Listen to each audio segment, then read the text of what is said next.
All right. Hi everyone. Welcome back to another live stream. I'm a little bit late today, but I wanted to rank today with you guys the towers after the changes in 1.9 and just trying to give them my thoughts based on what I've been able to try them out, to test them, different scenarios, and hopefully I can do a ranking on the tower list. Nixos, hi, welcome to the stream. And I know that whenever you do a tower list, you have your own personal favorites, your own personal biases and preferences, and therefore, even though we might agree on different things, my tower list might be a bit different from what you think it might be best, and that's totally fine, because every one of us has different tastes. We tend to like more certain gameplays, certain towers than others, and that's completely okay and fine. So hopefully today I will be able to show you what in my opinion are the rankings of the towers and how they have changed compared to the past, so before 1.9. Why? Hi, welcome to the stream. And yeah, let's jump here into the gameplay. I have also the tabs right here where I have the tower list active, and I will be moving on. The towers are not really in order, but it doesn't really matter. We can just put them in order later on, and then I'm gonna try to create like from the best towers. So the S towers are the ones that you always want to use on most of your gameplays, if not on every single one of your gameplay. A tier towers are gonna be good, strong, that you're gonna use on most gameplays. Maybe not every time, but in most scenarios. B towers are like medium towers that sometimes you can use, sometimes you don't, depending on the scenario. C towers are the towers that in my opinion are very weak and can only be used in certain specific scenarios. So Shadow, yeah, I don't know if I pronounced your name correct. Hi and welcome. And then D towers, actually I'm gonna just rank them F because they're just garbage. F towers are the ones that you don't want to use, or that are so specific that you want to use them only on those scenarios, and that's it. You don't want to ever use them in anywhere like that. And I think with the last changes, I can almost guarantee that no tower is gonna be on the F tier. I think most towers can have the utility, and most towers can be at least C tier. So I don't think we're gonna be putting any tower with the latest updates in the F tier. But yeah, let's move to the game. I'm gonna try to do this, so I hope you guys are gonna be fine with it. I will try to go into the game. I'm gonna start with ranking the towers on normal. So maybe I can add some more. Let's see. That go above, yeah. So that in that way I can just write down that this is gonna be normal difficulty, and then I will be going on endless. So that's what I'm gonna try to do in this live stream. It's not gonna be really that long. I will be discussing the tower, gonna be discussing the updates and the changes compared to before 1.9, and then hopefully give you an overall overview of the tower and how useful now is. So let's start, of course, with the basic tower. I'm gonna just go to let's go to a normal level. I'm gonna go to which level can I do, which is pretty fine. It's not too difficult, but it's not even that hard. Probably like 1.8. Yeah, the boss, this one right here, could be good to do right here. All right. And now Mr. Trambra, hi, welcome to the stream. And Lefrint, hi, welcome to the stream. I just started the stream, guys, so you're not late. But in any case, remember, even if you join in later on, you can always replay the live stream. You can always rewatch the video after it ends, so it's always available. Now let's start with the very first tower, right? That is basic. And now the basic tower, compared to the past, it's you can see that this is max normal, right? So I'm gonna just make it straight, guys. Research, you can't disable it yet, so that means that the cost of these towers, all the things on the abilities, all the stats are gonna be affected by normal mode, right? So I have normal max research, right? Other than the prestige ticket drop rate, the quest prizes, and the reward mode, all the things are maxed out. So I have also the star research active, but this will not affect specifically any tower, if I remember correctly. Just affects like general stats. And so yeah, that's it. Now I have also all the trophies. Now trophies instead do have some things that can affect your tower specifically. So, but again, trophies are not something that you can disable. So you can't disable the trophies effects. So yeah, just remember guys that these tier list, this ranking, and these tasks that we'll be sharing with you are done having everything unlocked. So having all the trophies, everything, and that's why certain abilities, certain numbers might be different from the ones that you have if you don't have all the research completed and maxed out. So I just wanted to make that clear because yeah, you could see that there were quite a lot of towers that are actually affected by different trophies. All right, now going back to the game, the basic tower is a tower that is classified, like it's described as the simplest tower with good but limited power. Now this tower has been buffed a lot in the 1.9 update. Now this tower is going to do a lot more of damage in terms of base damage. Now the overall effectiveness has, I think, has stayed the same. Some enemies have been rewarded overall, like fast enemies, like strong enemies, some waves, but I don't think any specific tower, other than like, for example, Splash, that now can hit a bit of regulars, and maybe like Missile was it like maybe another tower that also like the effectiveness was slightly changed. But other than that, like all the towers effectiveness has stayed the same. Also Blast, I think Blast now deals a little bit more damage on different enemies, but yeah, that's pretty much it. And so the basic tower now, because of this boost, now the baseline of basic is much higher. And now if we place on it, now the cost of basic on normal mode maxed out is going to be 37 coins. So it's a pretty cheap tower. It's the second, I think, cheapest tower in the game after Antier. Antier is actually the cheapest one. And you can see the range once we have max normal, it's pretty decent. It's not really that large compared to other towers like Sniper or like Missile, right? These towers have very big range, like Gauss has an unlimited range. And even Tesla, like towers of Tesla, Minigun have pretty decent range. But if you could see it, like compared to a Splash tower, you can see that the range is actually, if not the same, like very similar. And also Freezing, I think Freezing has slightly higher range, but yeah, it's pretty similar. And now what are the changes on 1.9 other than the base damage that the tower has a lot more? Now of course every tower will be affected by the extra power that the game is giving. Now also the damage multiplier has been increased, so this also multiplies and increases even more the damage that you do. Moving on the abilities have been changed, especially the third one, I think. Now the third one, the ricochet chance, so the chance of the projectiles moving from one enemy to another, has been increased. And now you can see that max normal is actually 24.5% chance, which seems to be pretty low, but it's actually one projectile out of 4, so with a almost like 25% chance, so 1 every 4 is gonna ricochet. And remember, this chance is reset for every ricochet, so once a projectile ricochets, then it has another 25% of keep bouncing back and forth between different enemies. And I think this has been increased, like before it was a bit lower. And also the abilities, like overall, maybe attack speed has stayed the same, but I think damage has been increased as well. So now it has, the abilities give more a percentage. And now also the level 10 has another stat, pretty much another passive, which is that now the tower is going to share 25% of its power. So this number right here is going to share 20% of that to the towers that are placed close to it.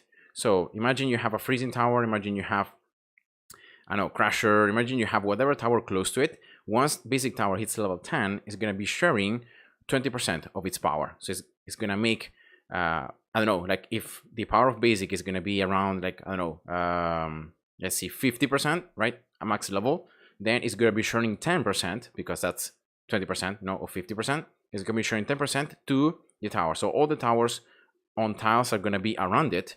In this case, there is only one tile and one platform. But in case you place it maybe in another spot, like maybe here, right, you will be sharing it with these two towers right here, and so forth. So that's how it works. And so it's pretty nice. You know, it's a boost. It's like a passive buff to other towers that you can place around it. And I think that's it, because like the ultimate has stayed the same. Actually has been nerfed a little bit, so now it's worse, a bit worse than what it was before. But and you can't do anymore the basic Gauss trick, because all towers start always from level 1. But that's pretty much it.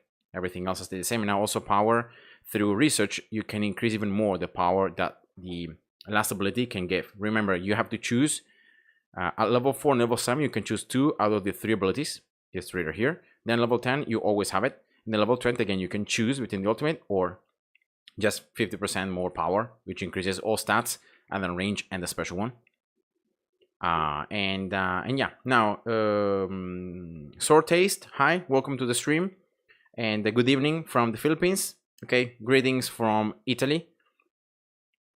So yeah, now this tower, because of the changes, especially on the ricochet effect, now it's pretty decent, even on normal. Like on endless, of course, it's much better, but now I'm talking about endless, about normal. And remember, 25% chance of ricochet. Still, this tower is gonna be best at dealing with regular enemies, with fast enemies, and with toxic enemies. And I think that's it. It's gonna struggle against strong. It's gonna struggle especially against armored. It's not very good against those type of enemies. Also healers, but healers tend to be slower, so it's not gonna be like I think the worst enemies for basic are actually like armored.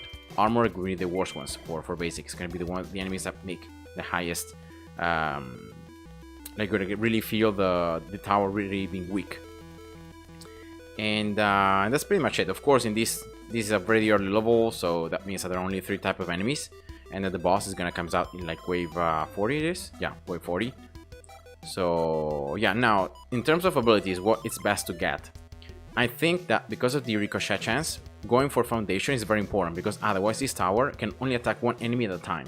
And because of the, yes, it deals more damage now, but still it's it has just 1 enemy per time, so it's always better if you can to have crowd control damage. So that means that you can damage multiple enemies at once, and that's why I think that going for third ability is like 100% needed. And then you can choose between like attack speed on damage. You gain more stats from gaining more damage. So in terms of DPS, remember DPS is your damage multiplied for your attack speed, and that's the damage per second, right? Damage over time that you do.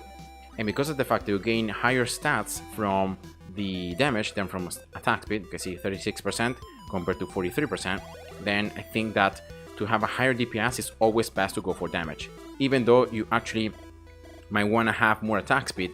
But if you go for more damage overall, you do more DPS to the enemies. So yeah,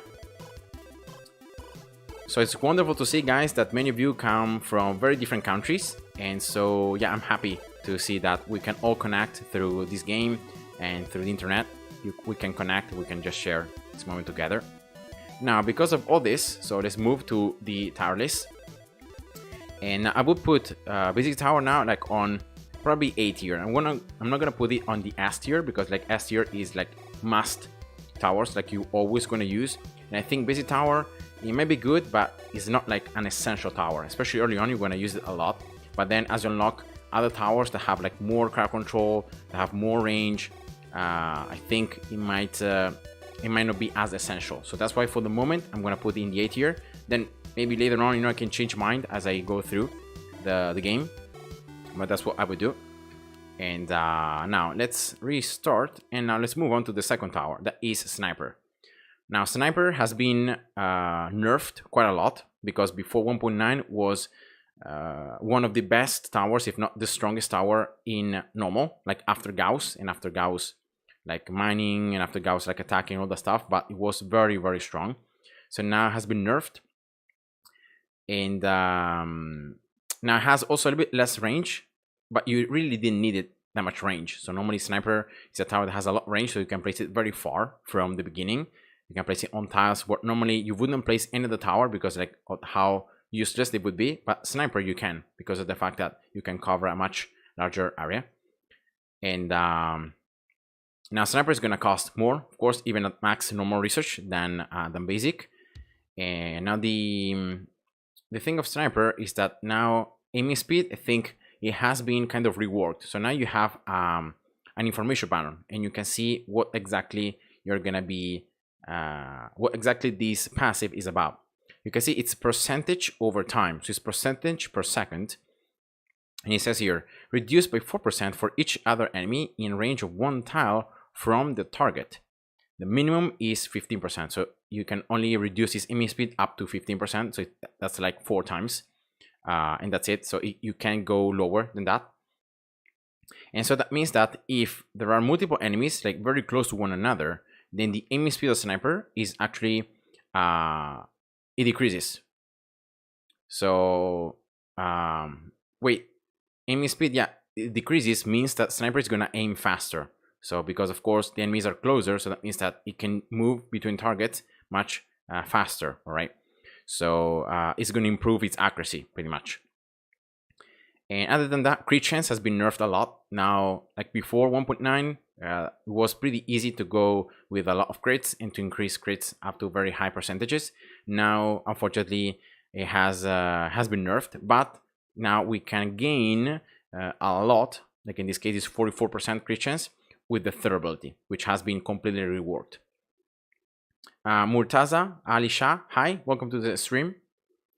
And yeah, now sniper overall, I don't remember exactly the numbers on the patch notes, but as I said before, it has been kind of nerfed. And now you can see the first ability at max normal is gonna allow a sniper to do again damage to multiple enemies, at least to 2 enemies in this case.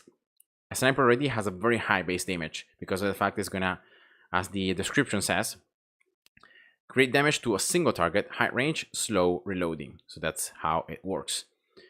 And so the first ability is gonna allow you to do damage to the first enemy and then to the second one right behind it. But you have to be in line. So imagine like sniper is attacking an enemy in this direction, so only the enemies behind it are gonna be receiving damage. So if the enemy like is on the other side like this, they will not be receiving damage. It depends on where exactly you place sniper. So for that reason, there might be some places where snipers are better than others. And for example, like this spot is pretty good because like you could have enemies behind, so you could line them up even here, right? But for example, this spot where you're always attacking from the center upwards because enemies are going to be like this is not really a great spot because like, of course, enemies can overlap, but many times you're going to be wasting your projectile unless you're slowing down enemies with freezing or unless you're grouping them up, but you're going to be wasting that penetration, right? So that's why like snipers, normally you want to place them on the outside so they can attack from the outside in, or they can attack like in a straight line so you can damage enemies behind. And then second ability is going to just increase the damage. And now the third one is the ability that's been reworked. Before it was an ability that just increased like range, but of course that was useless. Now with this ability, what happens is that you lose range, so you have less range.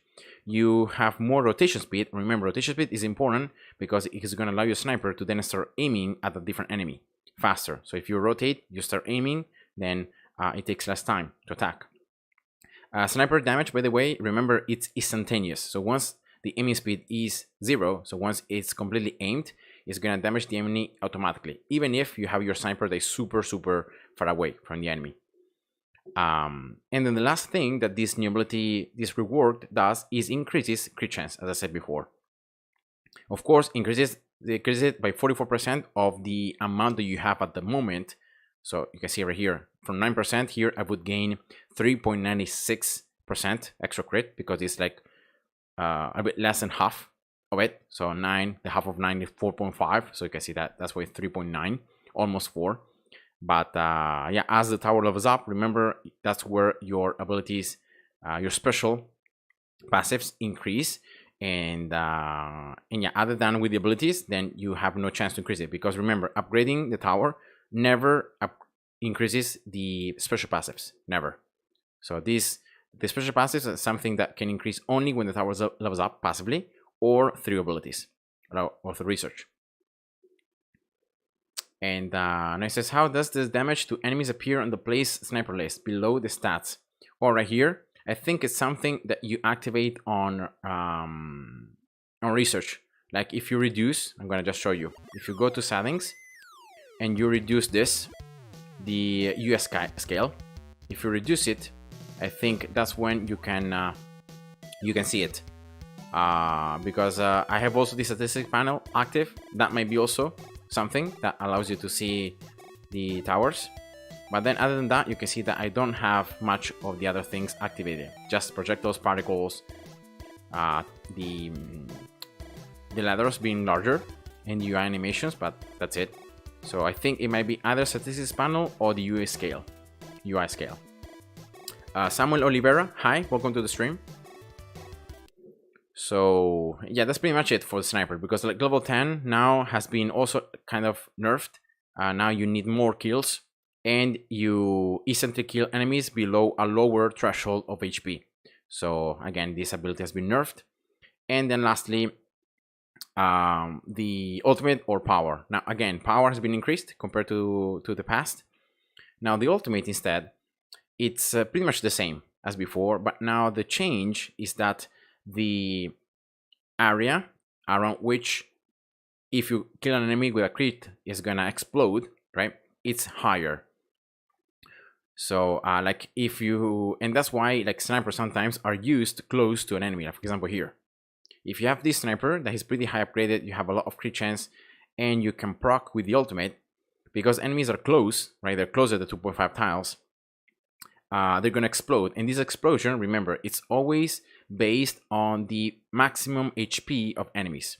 So this is one of the first abilities you have in the game where you can do percentage damage to enemies. So it doesn't matter how much enemies like have HP in terms of this ability doesn't fall off because of the fact that it keeps doing damage compared to the maximum HP in its percentage.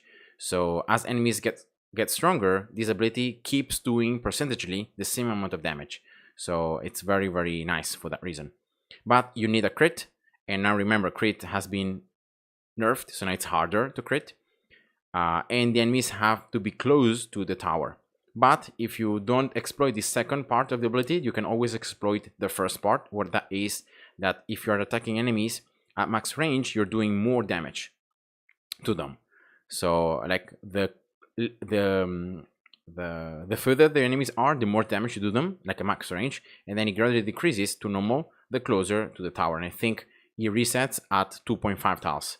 So like a 2.5 tiles, like around this range right here, you don't do any more extra damage, but you have the chance of making enemies explode with 20% of their max HP if you crit them and you kill them like that. And that's pretty much it. Now, because of this nerfs, if we go back to the screen right here, I still think the sniper, it's a pretty good tower, and I've used it, but it's not as it was before. Like before, it was a very high tier, almost S tier, especially like if you went for Leaderboards, stuff like that. Now it's I think it would be like low A tier. I wouldn't put it in the B tier because still it's very, very useful even for later on, but yeah, it's not really as strong as it was before. So for the moment, maybe, yeah, I'm gonna just put in the A tier for the moment, then let's see what happens as I go on the game. Third tower, we have here cannon. So I'm gonna start maybe going a bit faster. Maybe I'm talking way too much on each tower. So I'm gonna try to go a little bit faster. Cannon description: fires an explosive round that can damage multiple enemies. Now, the good thing about cannon early on as you unlock it is that you can do very good damage to cluster of enemies, so in an area, and you do more damage to fast enemies, which early on, especially as you start playing the game, are pretty hard to deal.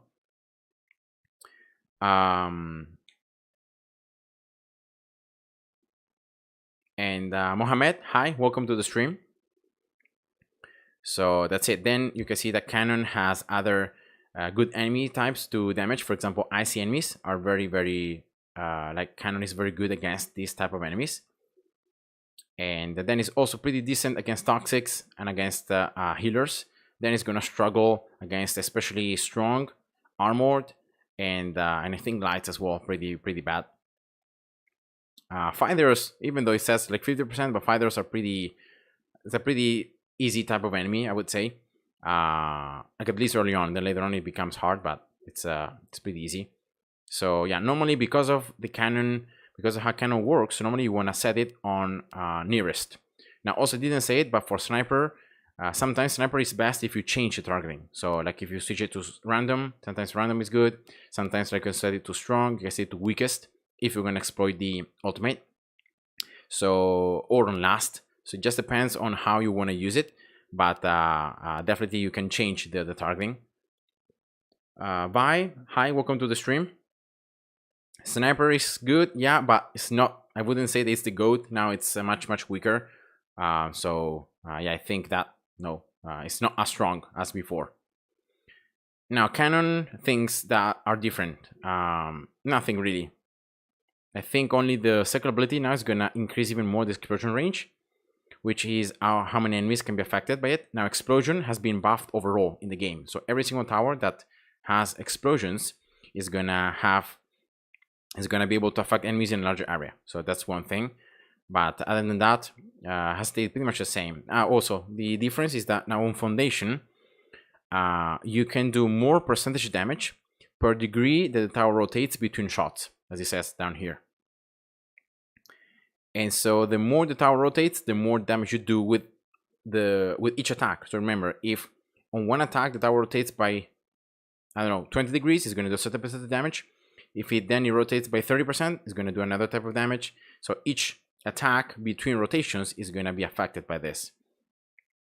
And now if you go for the third ability, I would say that probably putting it on random might be best, because in that way you're going to make the tower rotate a bit more than what it normally does. And so that way you can have, you can exploit a bit more this extra damage that you do. But yeah, that's just it. Level 10, I think it's exactly the same. I don't remember exactly the numbers from before 1.9, but I think it's pretty similar. You do more damage to enemies that have lower HP. And the ultimate also, I think, has been buffed a little bit. Now it deals even more damage. Because, and then also, yeah, it throws enemies back. That's the new thing that has been added to the mines. So now mines are a bit more useful because they also have CC. So you can also push enemies backwards. So yeah, definitely this makes the ultimate of cannon not as bad as it was before. And that's it. So now, because of all these changes, if we move to the tier list, now cannon that before, you know, because of the nerfs on explosion and all that stuff, it was like a C tier. Now I can pretty much say that we can move it to the B tier. Now it's definitely better with the also the extra damage you can do between rotation.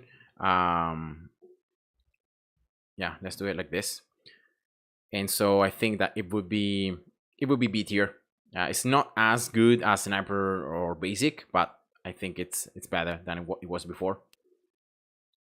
Now, if we move on to the next tower, it's of course freezing. Now, freezing, there is a bug going on. I'm probably sure that you guys know about it, but the developer has said that he might not solve this bug for all season 3. So that's gonna be interesting. I don't know, maybe it's gonna fix it anyway.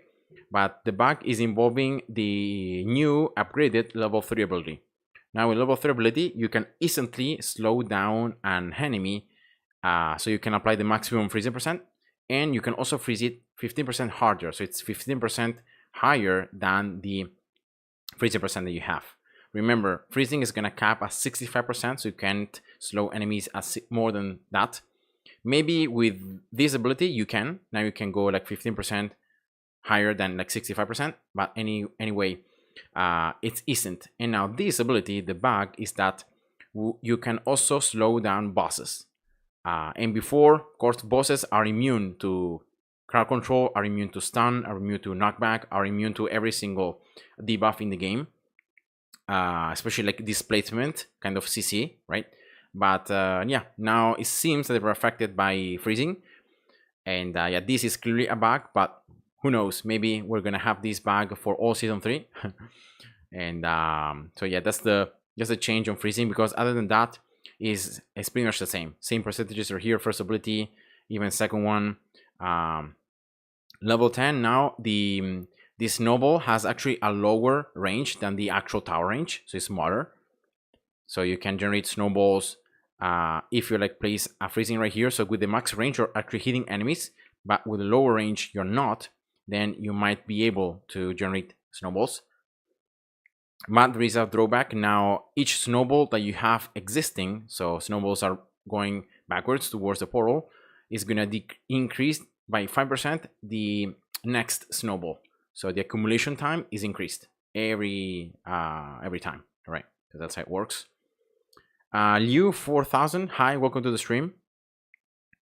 Definitely need to add a new targeting option for sniper and cannon that prioritizes clusters of enemies. Yeah, there isn't something like that, because you have first, you have last, you have nearest, you have weakest and strongest, and then random. So probably random is the best one, I would say. So Nixa says here they are going to change the boss's captions and not the freezing. Yeah, it could be. There might be something that makes bosses to be affected by level 3 of freezing. So I'm pretty sure that they will be able to solve it pretty easily. But yeah, that's pretty much it. So Ultimate has stayed pretty much the same, and everything is the same. We have some more information regarding like the special abilities.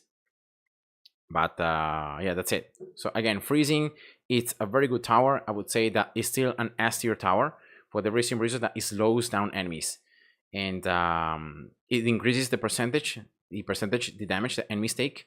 And so overall, no, it's a tower that I would recommend always to use, because it's always good to have crowd control, to have slow, and now you can even slow down bosses, so it's even better.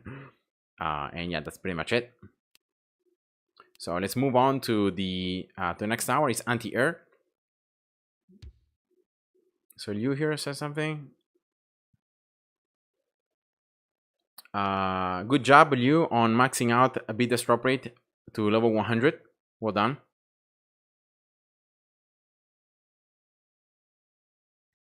Yeah, I think Nixus, the last targeting, this one right here, targets the last enemy spawning from the portal. First is targets the enemy that is closest to your base. All right, so that's how it works. Last is the enemy that is spawning latest, that is the closest to the portal. Weakest, enemy with lower HP.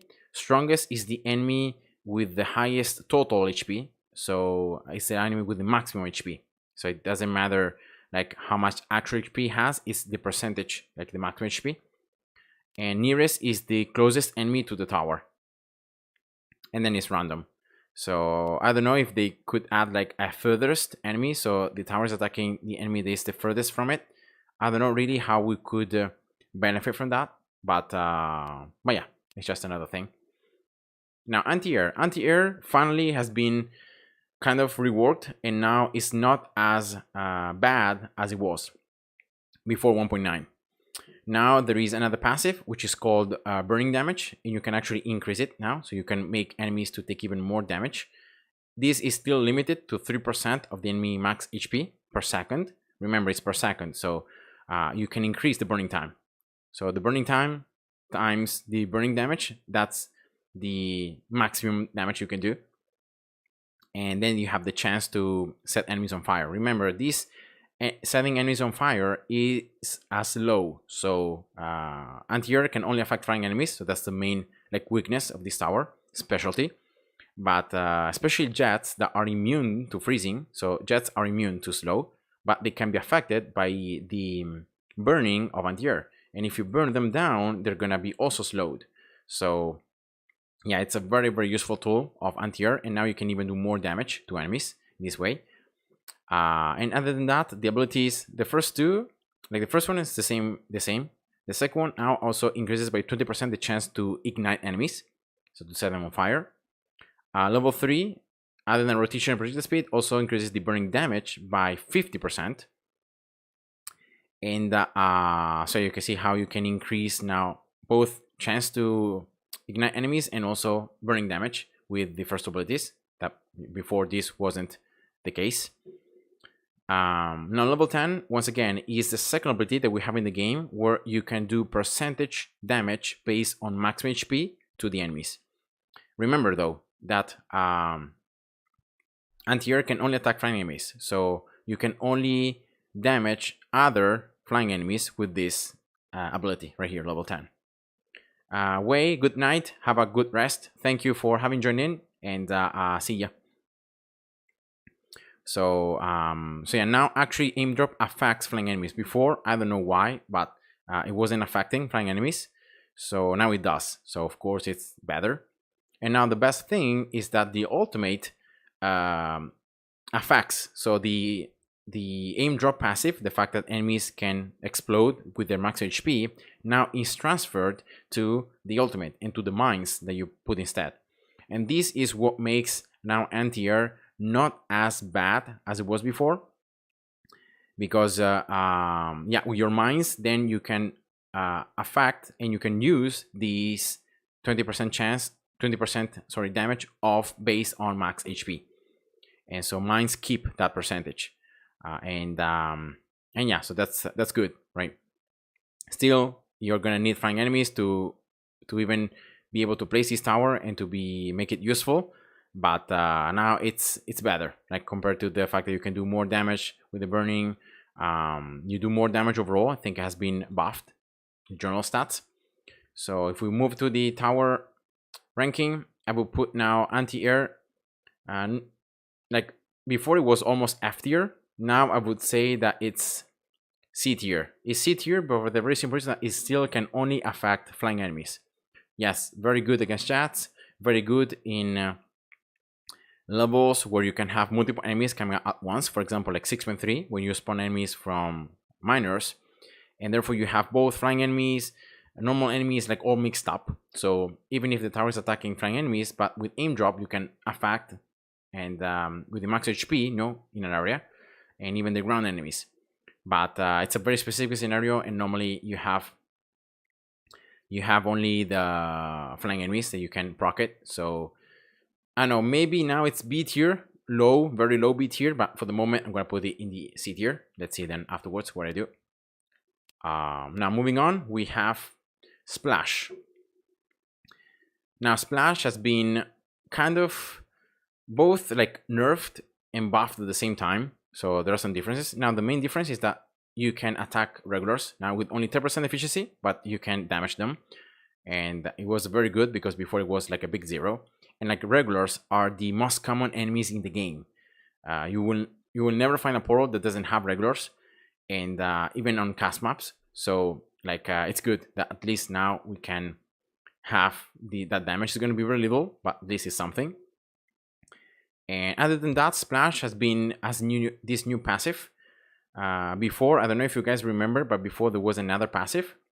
It was called Accuracy, and it wasn't a special stat. It was like a general stat, and the accuracy was like how the hitbox of the projectile. Now that has been completely removed, and now the tower has piercing, which is considered though a special stat, and is, as it says right here, is the amount of damage a projectile preserves after hitting an enemy. So now you don't have anymore the first ability to gain piercing. Before you could only pierce enemies through the first ability.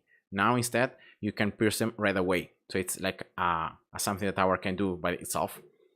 And now the first ability is only gonna increase the amount of piercing. Now piercing can only, the maximum is like 90% if I remember correctly. So of course you're gonna lose damage for each enemy that you hit with the same projectile. You're gonna be losing damage. Each projectile, remember, is gonna be shot from the center of the tower outwards, and it's always gonna fly in a straight line. So what about 5.2? It doesn't have regular, right? Yeah, I think there is actually a level. You're right. There is a level that doesn't have regulars. It might be, yeah, it's this one, 5.2. Yeah, you're right. It's the only level in the game, if I remember correctly, that doesn't have regulars, because even the bonus levels I think have regulars. I don't know about the new one, the new level, but yeah. So 5.6 as well. Oh yeah, also yeah, good job. Thank you guys for remembering me how the two levels that don't have regulars.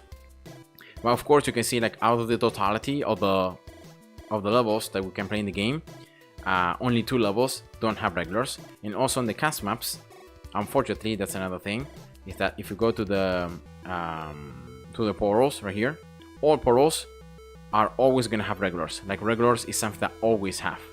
Always. You're never gonna find one single portal that doesn't have regulars for cast maps. So you can never create a cast map that doesn't have regulars. And that's sad, but yeah. Now moving on, that's pretty much the changes on Splash. And now the second ability is still the same, attack speed. Now the third one has been kind of reworked because now there is a new debuff that you affect. Now this debuff is actually a buff for your towers. So it's not like a debuff that deals damage to enemies, like a burning or a damage over time effect, but it's something that affects your tower. So it's a buff for your tower. So you can see here that enemies hit are gonna be having this debuff on them, which is a buff for you, which makes you receive 50% bonus experience for 5 seconds. And now this means that now you can use this splash tower just level 1, like you can just get it up to possibly level 4. You can get this ability and you can make all the other towers that are going to be attacking the enemies to level up faster. And this might not be, and even Splash itself, you know, it can level up faster. This might not be as important as you know, in normal, because of the fact that the max level is level 20, but on endless, where you can go very high levels, having a buff and like having extra bonus experience is actually quite nice. So yeah, that's the main change pretty much on Splash. And now here you guys said, sad we don't have single enemy custom portals. Yeah, you can only do that on developer mode. So yeah, I guess it would be too easy, because you can just have, you know, you can just put that tower that is strongest against that particular enemy type, and then that would make it the farming, you know, or the cast map playing very easy. At level 10 stayed pretty much the same. The ultimate has been nerfed, and now it's weaker. Like you create less chains. You can only chain up to 3 times in this case, maximum. And the spikes do less damage compared to before. Like before, the tower base damage was higher. The spikes themselves like gained more damage. The more damage you do, like the spikes gained damage, so it was just too strong. Now it's just like this, and you even have a base chance to proc it. So even when you don't kill the enemy and you have the ultimate active, you can actually proc it. And also now the amount of spikes is lower compared to before, but this is guarantee on killing. And yeah, that's pretty much Splash. Now of course Splash, if we move to the ranking right here, Splash, it's now because of the debuffs on experience, I would say that on normal Splash might be very high tier, maybe low A tier, because it can make your tower level up faster, right?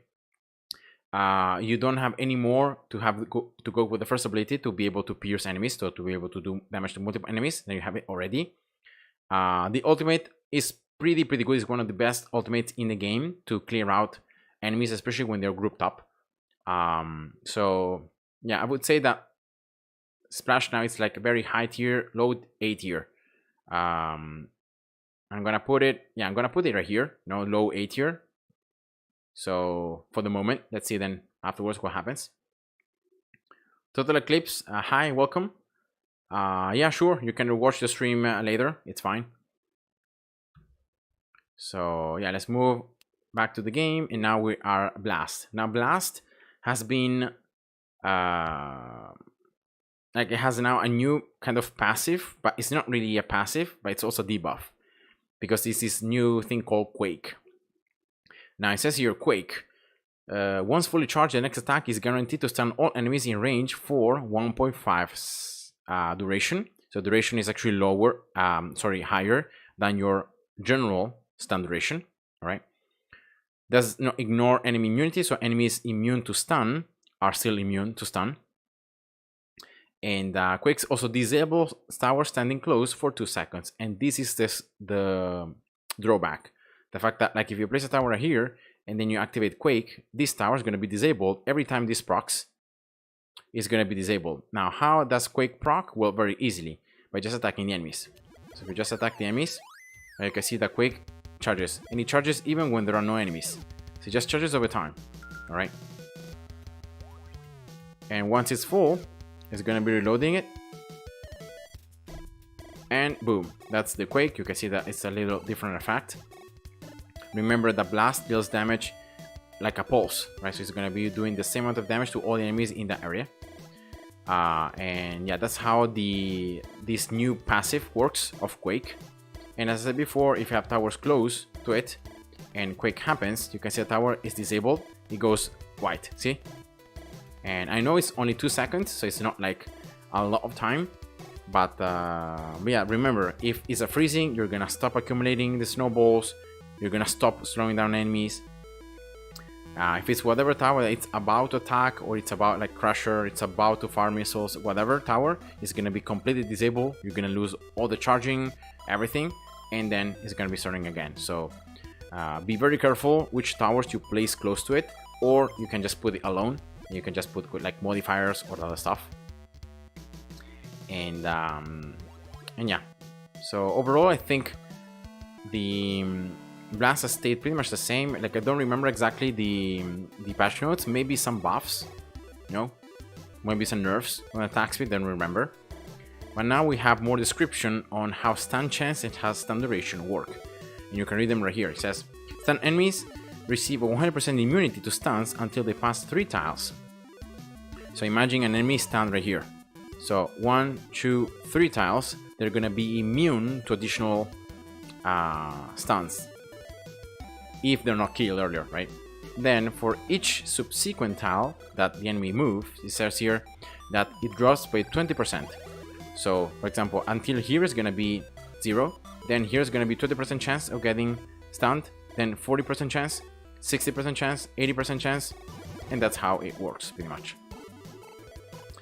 And then it says here, each enemy cannot be stunned more than 6 times. So 6 is the maximum amount of times you can stun a single enemy. We're talking here about like especially very late waves where enemies have a lot of HP, so they're gonna take a while to be destroyed. And yeah, you cannot stun them more than 6 times. You can always recharge the stun chance up to 100% if the enemies are gonna move by 5 tiles. And now the stun duration is that it says here, this is the amount of time that the enemy is stunned, but it decreases by 25% each time the same tower stuns an enemy again, down to 0%. And of course this means that the first time the stun is gonna last 2.47 seconds. The second time that you stun that enemy, if you stun the same enemy, is gonna be only 75% duration. So 75% of 2.47 seconds in this case. Then it's gonna be 25% lower than 75%, which I don't know how much that is, but it's like 62%, something like that. And then so forth. So of course the 0% is gonna be when you stun enemies like 6 times. If you stun them 6 times, you're gonna be reaching that 0. So that's why you don't stun them anymore, because the stun is gonna last now 0. So it's no stun at all. And Sartes asks here, does Blast make Crusher spit enemies out? Yeah, it does. I can show you right here.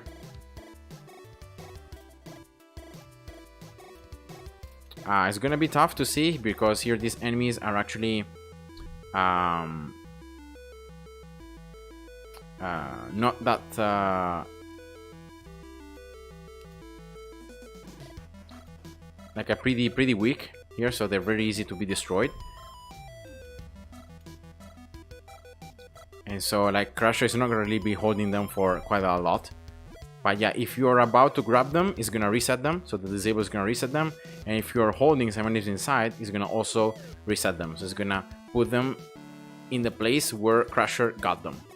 So yeah, that's why it's bad. And that's why you don't wanna use Blast close to very important towers like Freezing, because you're gonna stop slowing down enemies, or Crusher, right?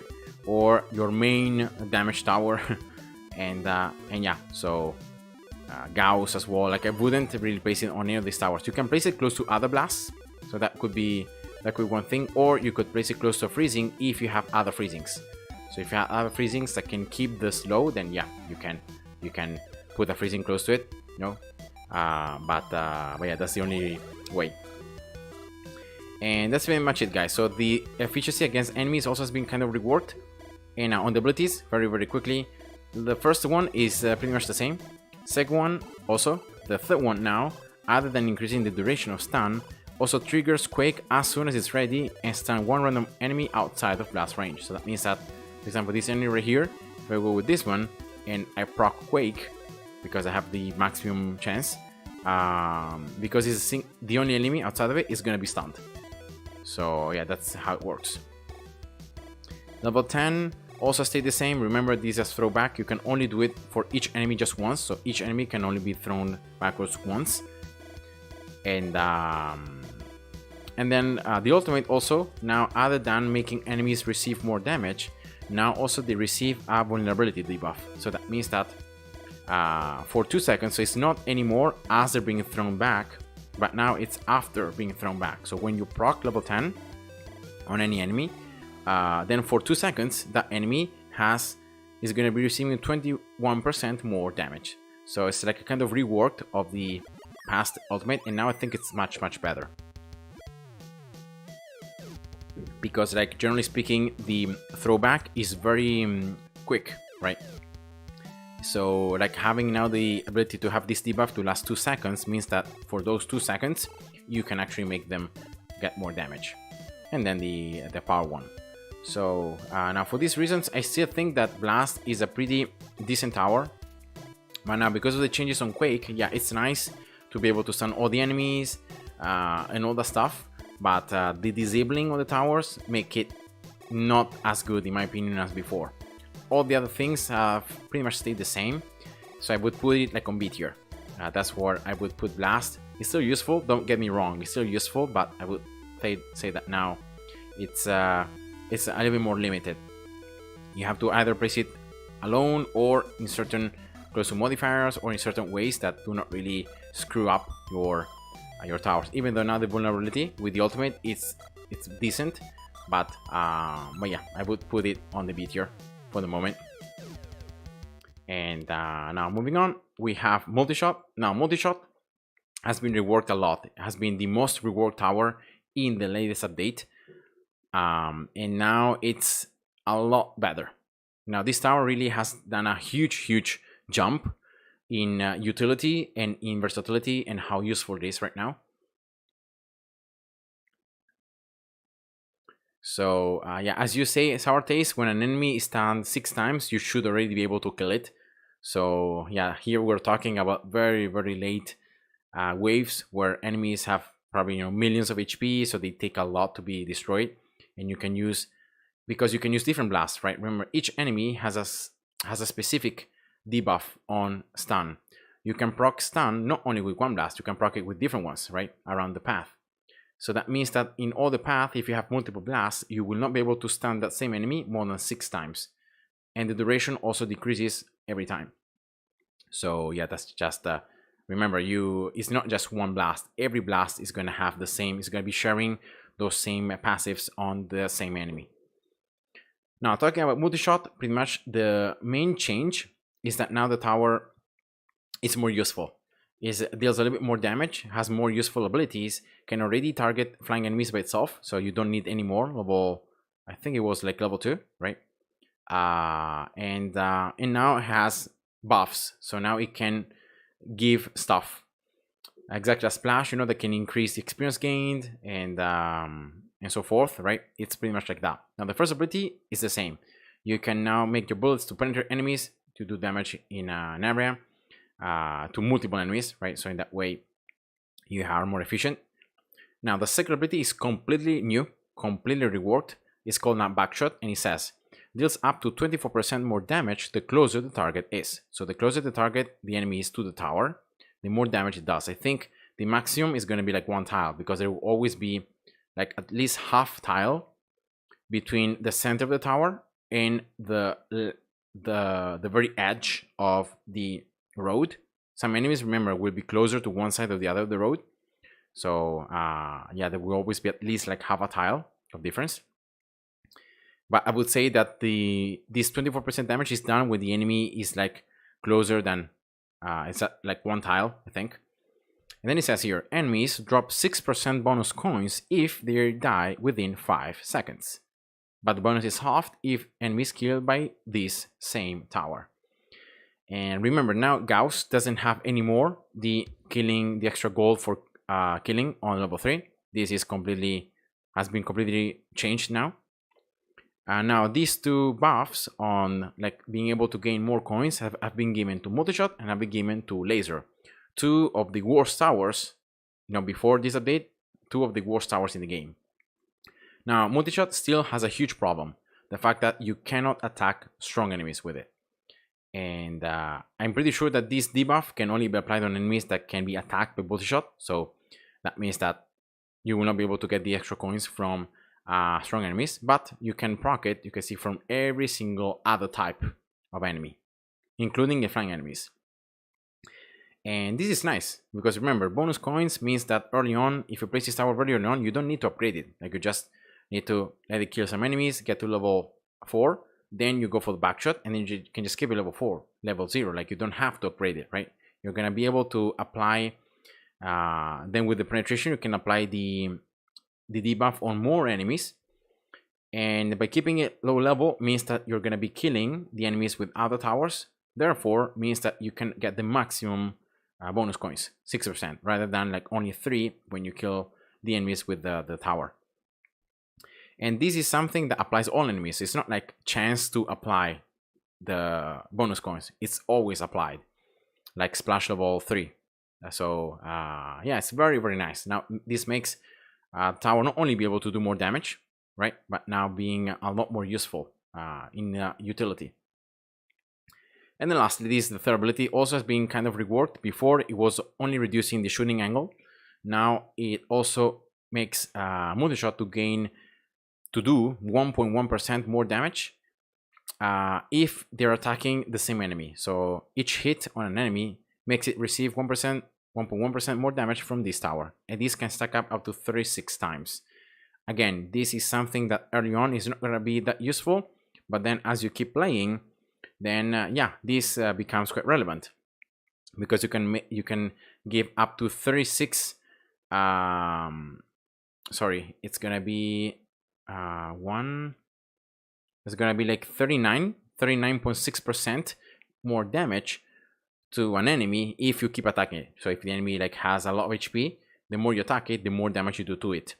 Unfortunately, it's not like damage that enemies receive from all towers. It's just the damage from Multishot, but it's makes it a lot more relevant for the late game.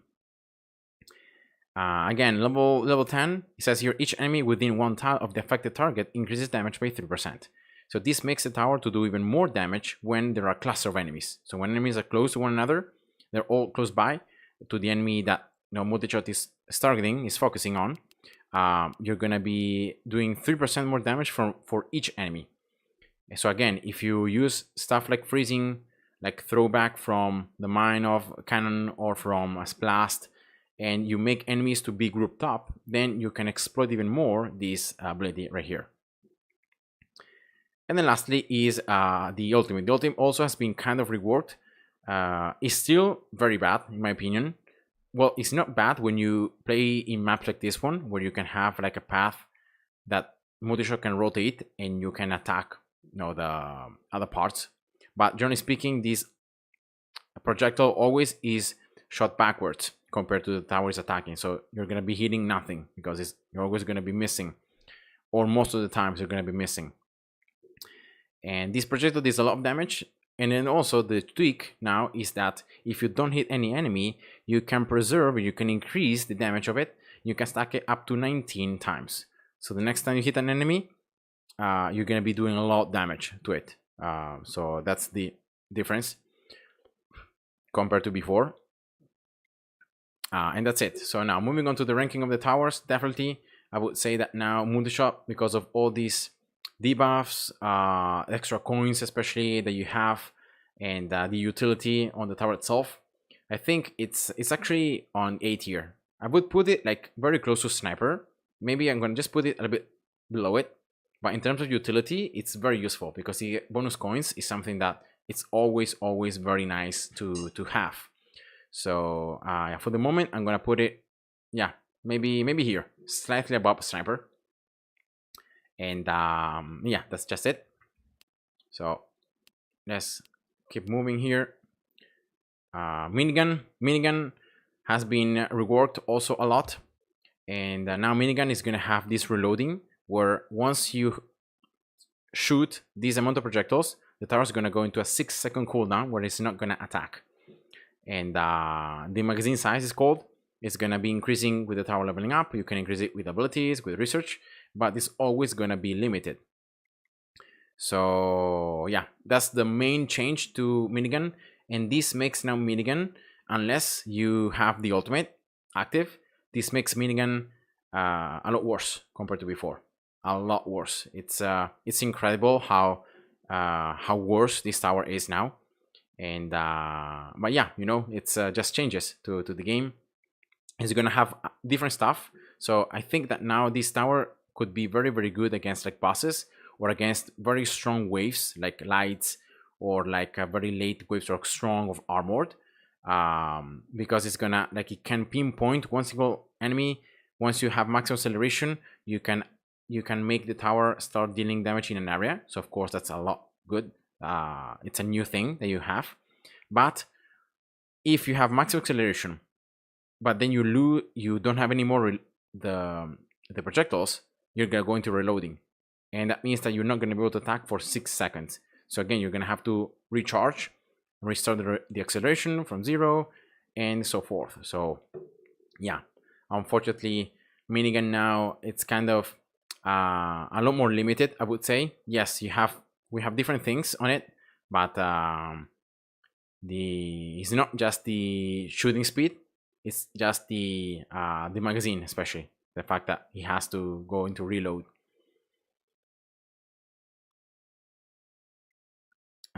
Since now there can be one poor random regular enemy being hit by the accumulated pain of Multishot's ultimate.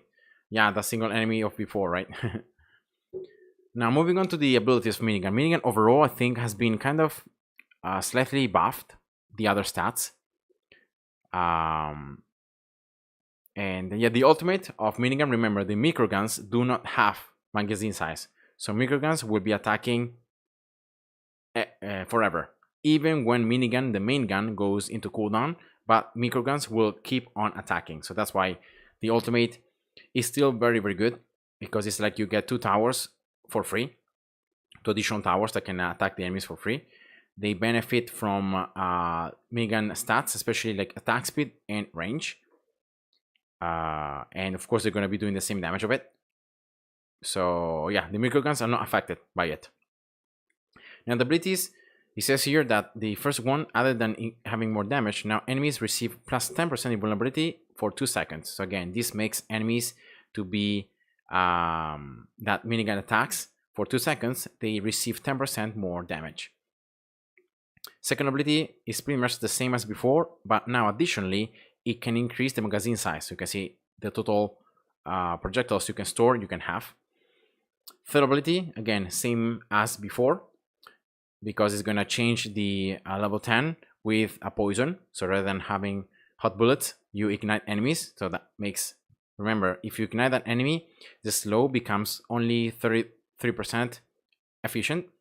But you can change this if you apply poison, right? Poison doesn't reduce the slowing. Actually, poison, it makes fast enemies move even slower. So yeah, these two are always linked. And remember, only hot bullets only works when you have maximum acceleration. So that's why it says at full speed. So if you don't go to max acceleration, then you don't activate and you don't use the level 10. And then the ultimate, as I said before, the microguns. The microguns now are going to try to prioritize being placed on platforms. If you do build, like if there is a microgun right here and you build a tower, the microgun is going to be destroyed, and then it's going to try to spawn on a platform that, remember, that has to be in range of the main tower. So like microguns cannot be spawning outside the range of the minigun, right? And yeah, they have 37% of attack speed and 60% of its range. Now the cool thing is that the microguns, even if like when there are no platforms available, they're going to be spawning on the road, so you can always have them. Unfortunately though, if enemies can push forward and enemies reach them, they're going to be destroyed by the enemies. So that's how it works. And now moving to the tower list. Unfortunately, I would put now minigun on B tier. Yes, it's nice that you have the debuff. You can affect enemies in an area if you keep having more acceleration, but now it's the reloading makes it a lot worse. And yeah, so I would put it like maybe above blast. I'm gonna put it like this. Yeah, maybe even above like cannon. Maybe, yeah, around that, but definitely is not like A tier. So yeah, it's a bit worse. All right. And now Venom, it's very similar to what it was before. I don't remember exactly some changes to it, but it's still very useful. Now the first ability, you can increase poison as before. Second ability, you increase the hit damage, and third ability has been kind of has another passive, I would say. So not only you gain projectile speed, but it says you're hitting the same enemy, it increases the poison debuff damage by 36%, stacking up to 4 times. So you can increase the poison damage up to 144%, which is quite nice, right?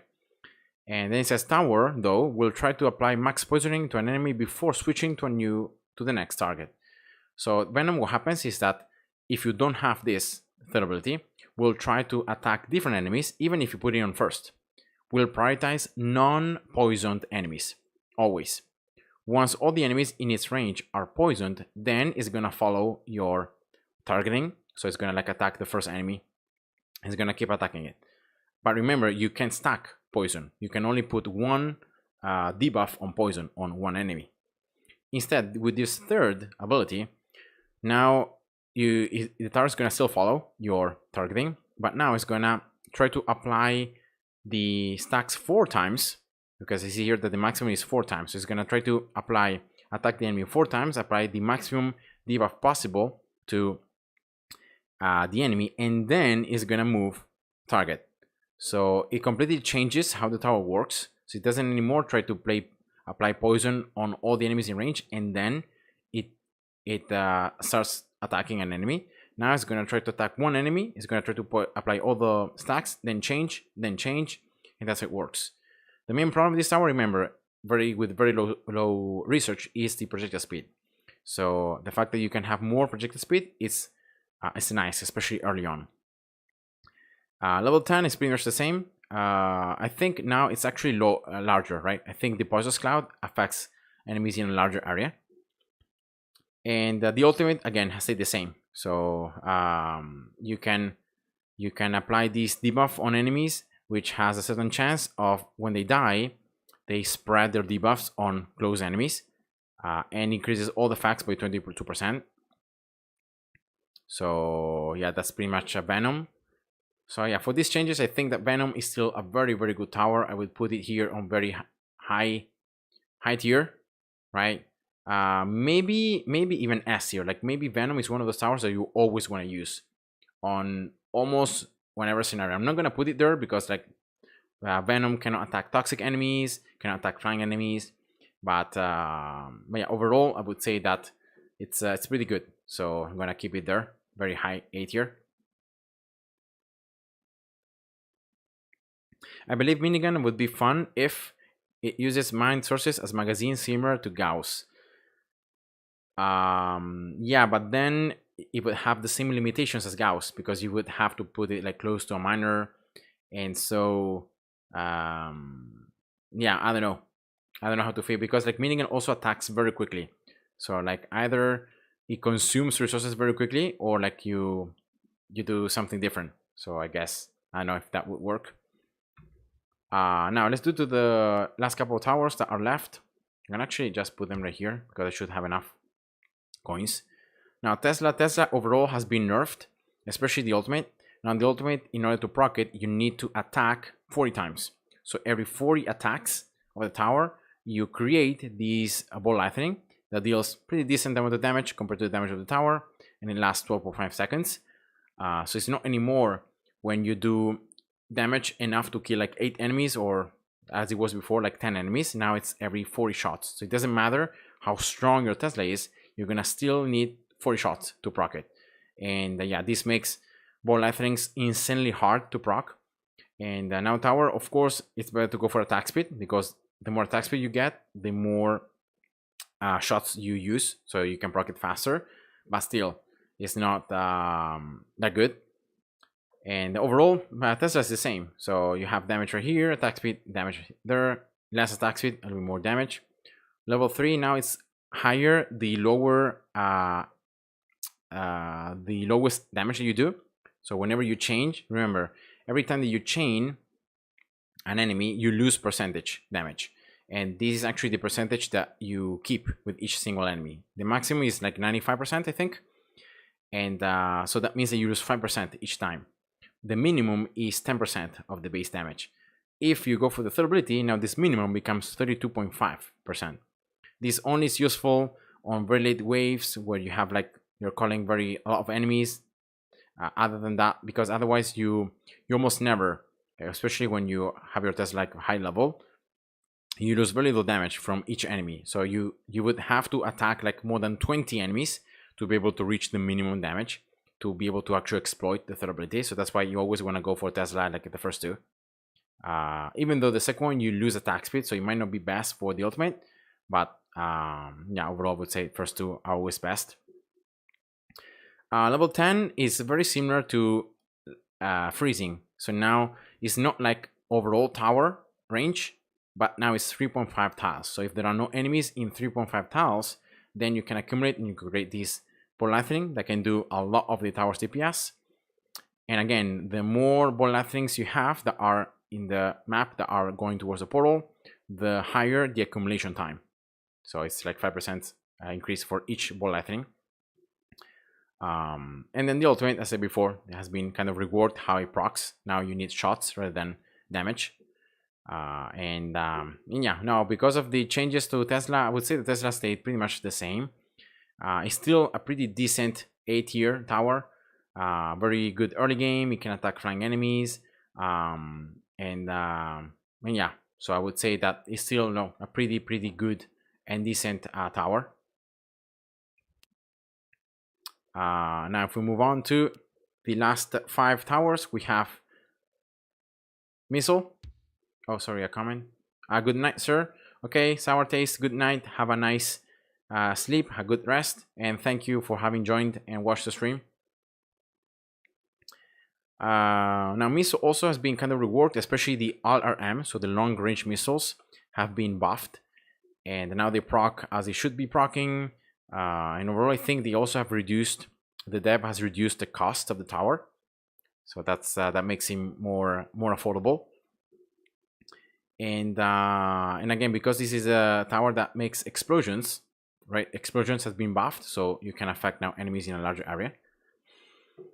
And other than that, the abilities have changed, especially because like they're gonna give more LRM damage, especially. So you can see now the first ability is gonna now make LRM work even with our enemies in range, but the aiming speed is gonna be half of it. Second ability is the same. Third ability now again increases the damage of LRM by 100%. And remember, now with the changes, the tower can attack flying enemies with it and has no minimum range. So this is the main tower that, like, if there are enemies and enemies get close to this range right here that you can see, the tower cannot attack them. So that's when generally speaking, like Missile, you want to place it like a far away. For example, this could be a good spot for Missile because you can like attack enemies. Enemies only for a very little time will get into the range, right? The minimum range. And so you can proc LRM and yeah, so that's just how I feel about the tower. And if you need it to attack flying enemies, you can use it. Remember, it's going to be very effective against helis, not really against jets. But yeah, overall, I would say that normally you want to place this tower like as a sniper, so further away from the enemies. Level 10, say pretty much the same. So when enemies have a lot of HP, so they're full HP or above 73%, they take more damage. And then the ultimate, again, it makes your level 10 to do even more damage. And also it says here that if you have compact missiles, which is the second ability, the tower is going to aim at multiple enemies at once. So rather than aiming all missiles at one enemy, you're going to aim at different ones. And of course, it's going to, especially the explosion range, is going to be more effective. And yeah, that's it. So again, for the changes now on missile, now missile is more affordable, has less expensive.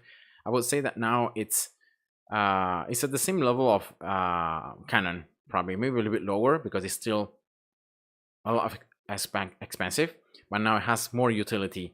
Still, it's only damage related utility, but it's definitely like not C tier or F tier as it was before 1.9. Maybe here, like maybe below blast, because it's a bit less useful than blast.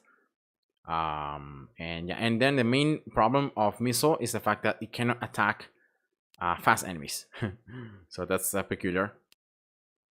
Now moving on, we have Flamethrower. Now Flamethrower is the, I didn't see the, oh yeah, there is, okay, sorry.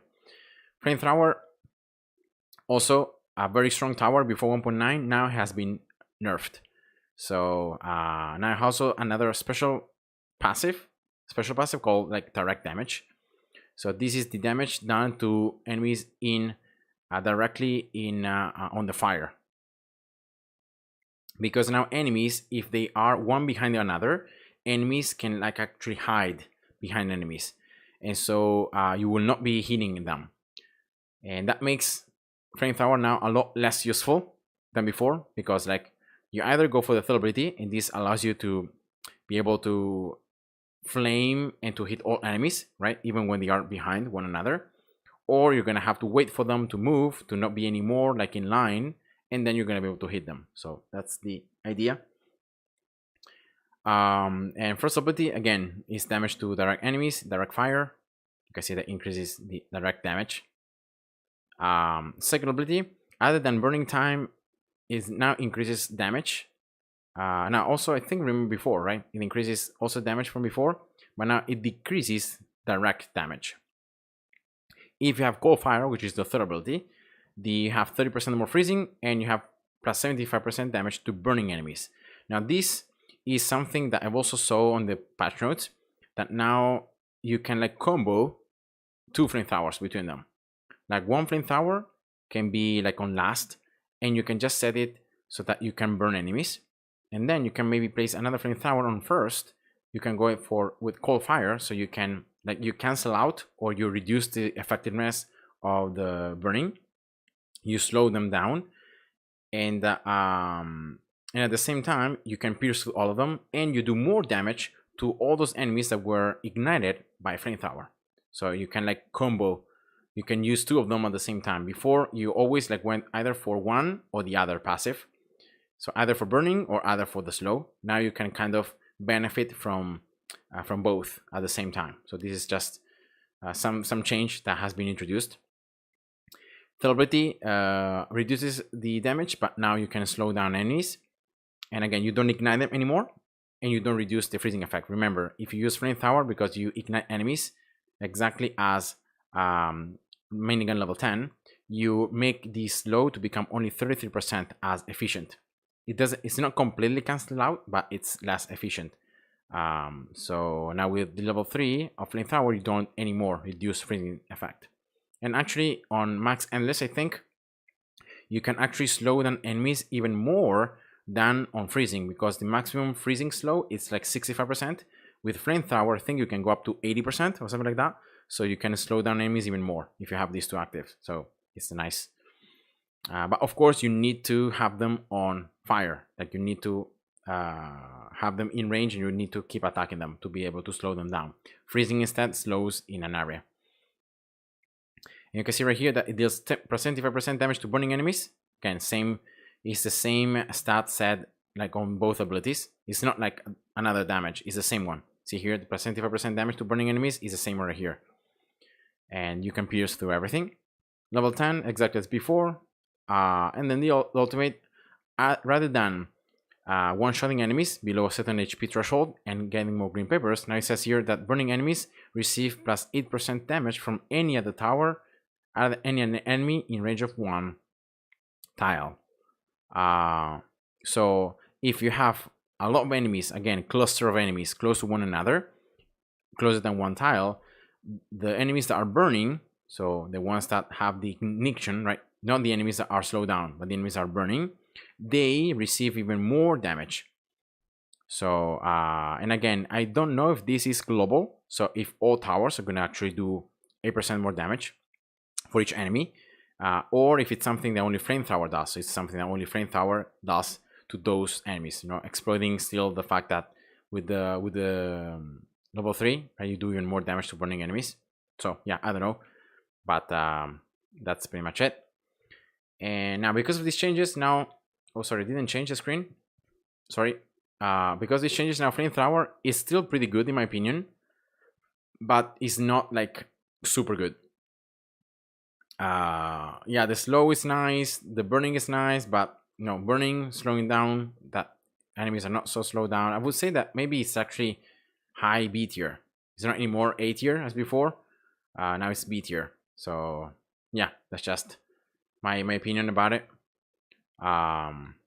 And now moving on, we have Laser. Now again, Laser, it's a tower that has been reworked a lot. Before it was trash, it was very bad. Now it's kind of decent. You can see also the efficiency. It's a little bit better than before. It still cannot attack icy enemies, and it's going to struggle against lights. But all the enemies are going to receive pretty decent amount of damage. And now the main difference of Laser now is the fact that the Laser is going to do more damage for every second that it can shoot. So for every second, this is the total time that you have the laser up, right? 2.1 in this case. As you increase the, as you upgrade it, as you level up, as you get more abilities, you can increase the amount of time the laser stays up. And as it says here, you can increase 50%, you do 15% more damage for every second that it shoots continually. So like in this case, I would gain 30% more damage, then laser would stop. So then I would start again from 0, then 15, then 30% for that third second.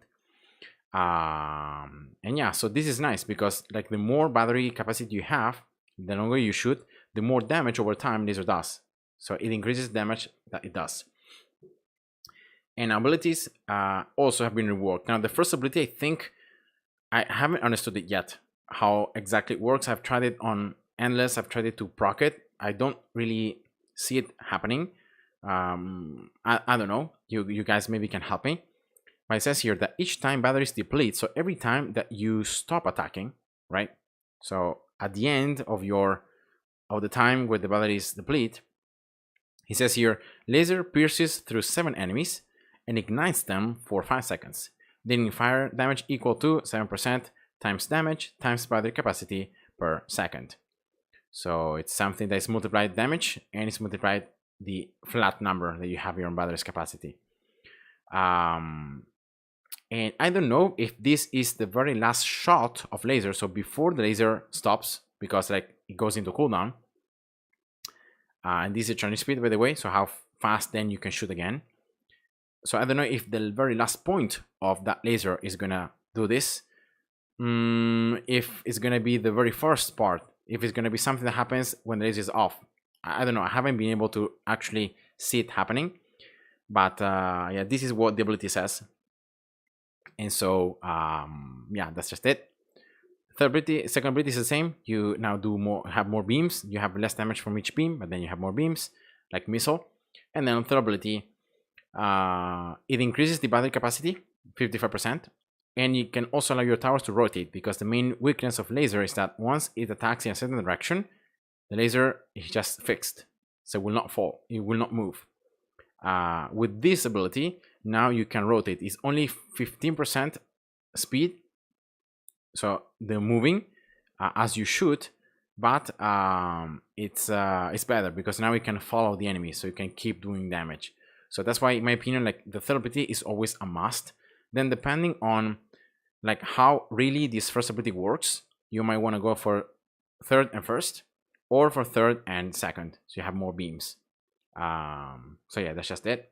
I have a comment here. Starfall, hi, welcome to the stream. I think most towers are more balanced now, except for Flamethrower and Minigun, which have pretty much gone to trash tier for me. There are only a couple of maps where I might place them. Yeah, I agree. Minigun especially, I think, has been nerfed quite a lot. I wouldn't say that it's completely bad now, because like it still has its own, like the ultimate or the new tweaks, the new enemy vulnerability, but it's definitely weaker than before. So maybe I could move it like lower in the B tier minigun. Flamethrower the same. The fact now you can actually play a little bit more with the burning and then the removing the burning, like with 2 different flamethrowers. But I don't know, it's just worse than before. That's the for sure. So yeah, I would say that. And then laser, moving on, the level 10, you have 60% faster charging. So this increases, as you can see, the charging speed. And if you have towers close to it, this bonus is reduced by 7.5%. So that's why normally laser is a tower you're gonna have close to like either modifiers or by itself, so that you don't lose these bonuses. And this is the second tower, as I said before, that now enemies hit by laser will drop 30% bonus coins if they die within 5 seconds. This bonus is halved if the enemy is killed by this tower. And again, it's not going to be as multi-shot with the level 4 ability. You can lock it. It's going to be a level 10. It's going to be more bonuses. It's going to be 30% bonus coins. Instead, remember, with multi-shot, it was only 6%. And of course, laser makes it harder. Now, multi-shot, having all those projectiles, you can almost guarantee that you're going to have the bonus coins on all enemies. Instead, with laser, it might not be as easy. It's higher, but you might not be able to proc it on all enemies. Maybe like if you go for second ability, more beams, and then maybe second and third, so that you can move, you can attack more enemies. Maybe you can set it on random. Then maybe in this way it's easier to put the bonus coins buff, but it's definitely harder than a multi-shot. That's why it's like more higher bonuses. And then lastly, the ultimate is still pretty much the same as before. Now the only difference is that the tower also receives 1 stack of bonus damage passively every 2 seconds if no enemy dies on the map. So you can always keep a minimum of this extra damage, even if you're not actually killing enemies with it. Because remember, every killed enemy increases the damage of the tower by it. So you need to kill enemies with laser to be able to proc it. So this is something that happens only if no enemy dies on the map. So if they're killed by other towers, well, the ultimate is useless. That's why this ultimate is useful only if you're using like laser, only laser, or like on very short scenarios. But generally speaking, you never want to go for the ultimate because it's not going to be that useful. You want to go for more power. And yeah. Now also here, got some comments. Yeah, I think on maps with high number of shield enemies, minigun can still be useful. Most of the maps, I don't use it. Yeah, that's true. Trias Adi, hi, welcome to the stream. Sir, can you, I'm not seeing here, can you make custom map for farm? Yeah, I think I covered that on my last live stream. Now, custom maps are bad. You don't wanna use them for farming. It's better to farm levels. I don't know 6.3 because 6.3 has been nerfed quite a lot. I still think the 6.3 it's easier than other levels, but now definitely it's better to farm other levels, not any more custom maps. So yeah, that's just it. And now moving on to the table, laser. I would put laser. Again, it's not as bad as it was before, like an F tier or C tier, but it's still pretty expensive. The bonus coins is nice, but it's not that easy to proc it. And I don't understand well how the first ability works. So again, I would put it like with minigun. I would say that now it's like the same level of minigun. It's better than before, but it's not. Sorry, with flamethrower, right? No wait, what is it? Yeah, it's anti-air. Sorry, I'm just getting confused. So it's definitely stronger than before, but it's not as good, you know. So maybe a little bit more useful than anti-air because of the fact you can attack all enemy types. Was there yeah. So maybe I'm gonna put it low B tier because I don't think really is that much weaker than minigun. Maybe it's actually a little bit stronger than minigun now. So maybe maybe like between blast and missile. Yeah, I would say like this, probably this. Oops, like this. All right. Stans 1 2 3. Hi, welcome to the stream. The problem with laser is still just that it requires really specific map layouts. It's very situational. Yeah, exactly. So that's why I'm not really ranking it as high. No, S towers are towers that you always want to use. A tier towers are towers that are good. So most of scenarios you're going to use them, a combo of them, or like maybe 2 types, then 3 types. I would say the Multishot, because of the extra coins that he gives, is almost like an S tier now, because you have bonus coins, you have overall a lot of utility. So it's like a tower that you always want to place just for the extra coins. So I would say that it might go to S tier Multishot now that I'm thinking about it. Not really for the damage that you do, but for the utility, exactly as freezing. Maybe not S tier, maybe very high tier, but around this, I would say. So yeah, now Multishot, it's pretty good. My most upgraded turret, Endelo, hi, welcome to the stream. My most upgraded turret become trash after the update. Which tower were you using a lot? Were you liking it? Was it Minigun? Yeah, I'm sorry about that. So let's move on here to the last 2 towers, Gauss and Crusher. Now Gauss, again, Gauss has been kind of reworked. In my opinion, Gauss now requires more precise handling because it's going to be consuming a lot more resources than before. And so yeah, you have to be careful how you use it because it's going to be consuming resources very quickly, especially once you start upgrading it. And so yeah, now the main difference on Gauss is that the second ability has been changed. You can see that the amount of experience burned grows by 100 for each bonus damage percentage. So like you're gonna need more and more and more experience needed to gain more percentage damage. So it's much harder to make it like gain tons and tons of percentage extra damage. And level 3 is completely reworked now on Gauss.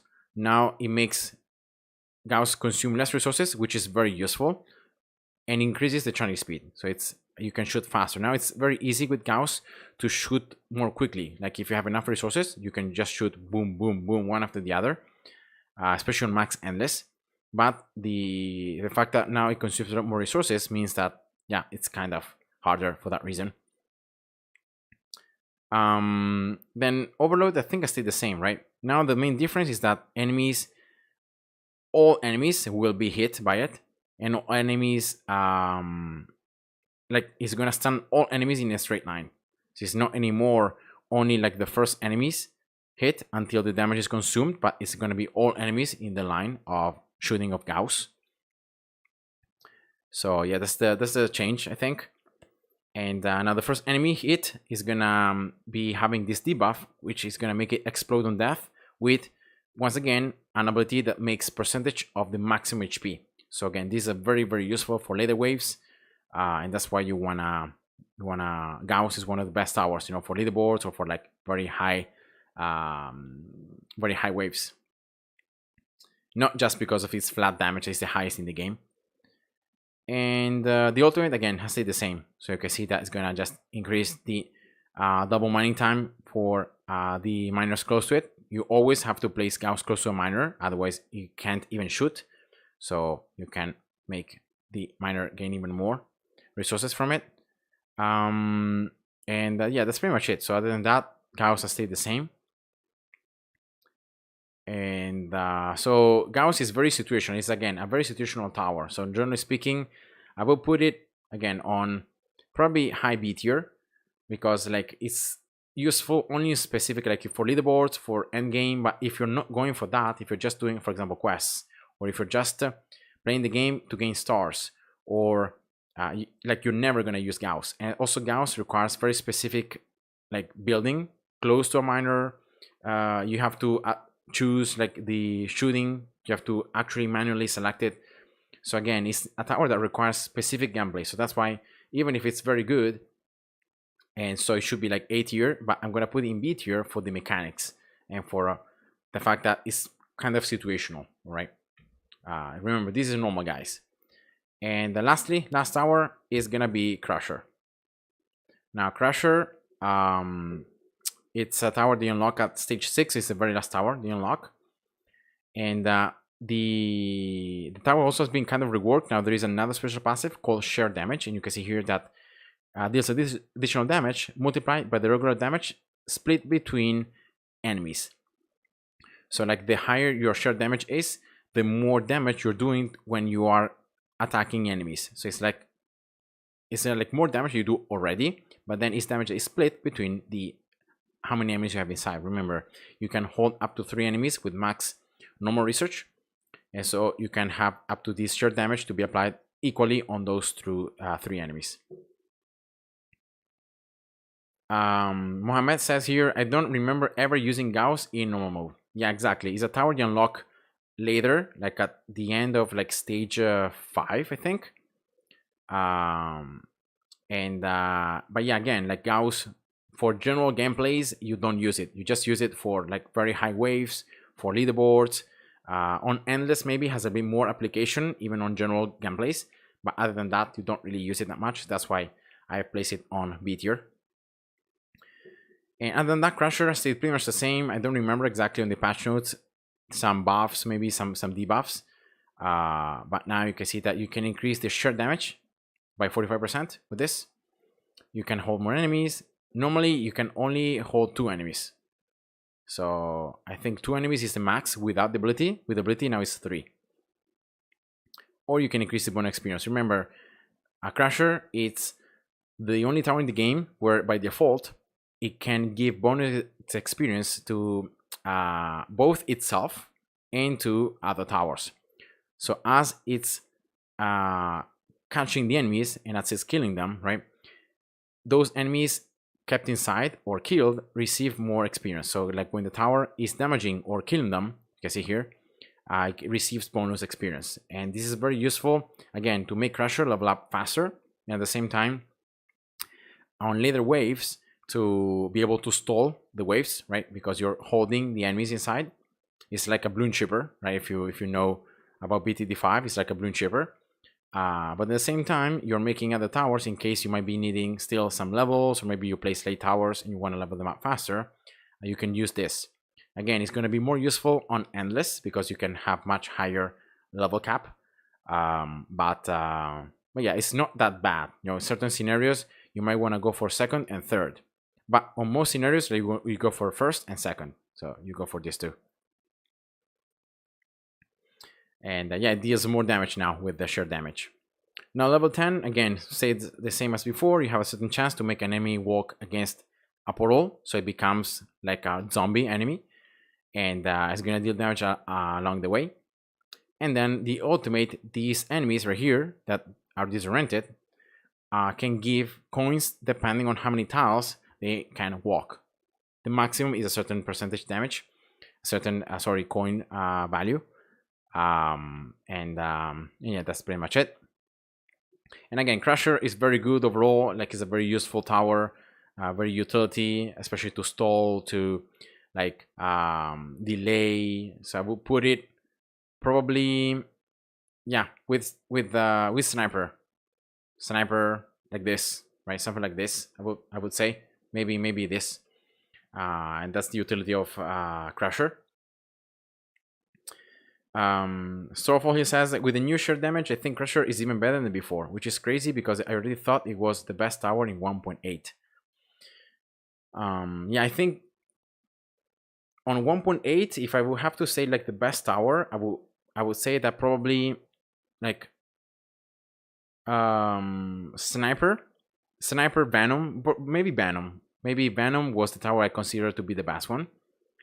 Other than, you know, freezing just for the utility. So I would say that freezing might be very useful now.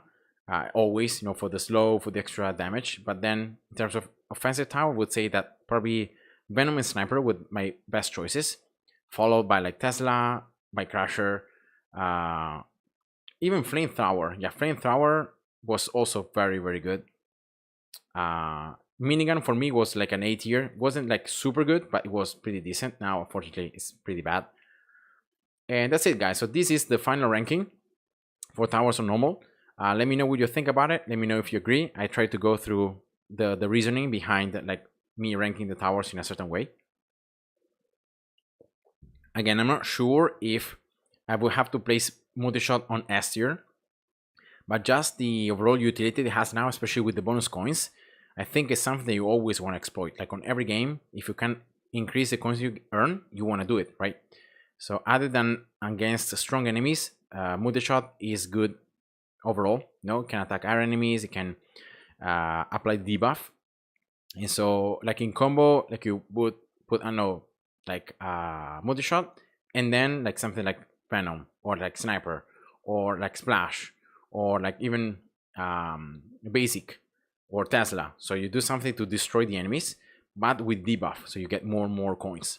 So yeah, that's it. Final ranking, I would say that I pretty much agree with this ranking. Again, maybe some towers, I would put them slightly higher, slightly lower. But yeah, I would say that this is pretty much it. As you can see, no towers are in the F tier. So like towers that you never want to use, because now even anti-air has its utility. So yeah, what do you think about it, guys? Let me know in the comments. M Extreme and Munchlace, hi, welcome to the stream. Don't worry, guys, you can always rewatch the stream on my YouTube channel, and you can also rewind back, so you can watch it anytime you want, so don't worry. Now, if we would do another ranking for Endless, so on Endless, the main difference, so if I go back to the game here, on Endless, what happens is that because of the research, we can increase towers, and especially the abilities, we can make them a lot more. So we can give more stats, more stuff to the towers. And once again, if I very quickly I just show you the towers, and then I'm going to discuss, say for example, Basic, now the Ricochet becomes 99% chance. So it's like almost guaranteed. And therefore you can have this seemingly infinite amount of projectiles ricochet between enemies, bouncing back and forth and doing damage, which is insane. And again, I would say that with this Basic and all the buffs on damage, all the stuff, like it becomes very strong. Basic, like it's very strong. It's even a tower that you can use for custom map farming, like how good it is. Of course, the main weakness is that it cannot attack flying enemies, and then against armored, it's gonna kind of struggle.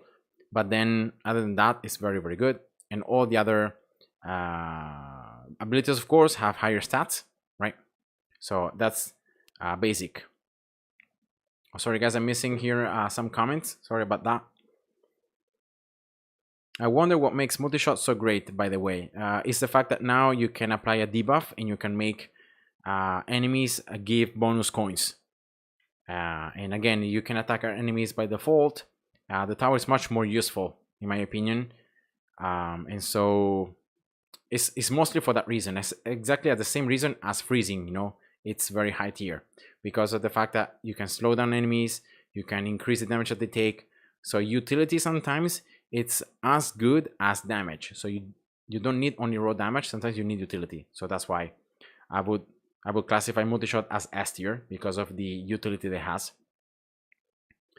Sarfall says, I think if you're going to high levels leaderboards in normal, then anti-air is also A or S tier. Other towers like Tesla don't deal enough damage for flying enemies in late waves. Yeah, exactly. So if you're going for leaderboards, very likely anti-air because of the slow that you have with the burning, and then also the explosion damage becomes quite more relevant. So yeah, but again, like leaderboards is very kind of niche, and exactly like Gauss. Even Gauss on leaderboards is very important, and it's like an A tier tower, but overall it's not that good, and you still need like specific scenario, specific building. So yeah, thank you for remembering that leaderboards, it's something that has to be said, it has to be considered. and definitely anti-air with the leaderboards, and especially on levels where you have flying enemies. It might be a tower that you want to use. At least one or two, maybe, you can place. You can exploit the very strong level 10 now. Now on Endless, you can see the sniper, well, other than the increased stats, you have more crit chance. But even with max Endless, if you don't go with the third ability, you cannot go like up to 60% crit. I think now the maximum is like 60% crit, if I remember correctly. Let me see now, because I don't remember how much it is, but let me just check it soon.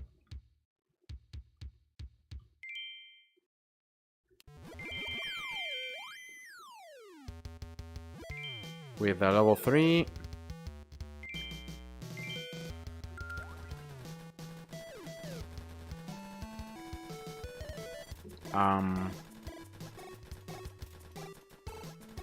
so 53, yeah, it should be around like 60% something, because the tower now, remember, can reach up to level 150 with max Endless. But you can see how much it struggles against light enemies, against fast enemies as well. You can even increase more the stats with the core, but generally speaking, you don't always have a core. Oops, yeah, those are flying enemies, by the way.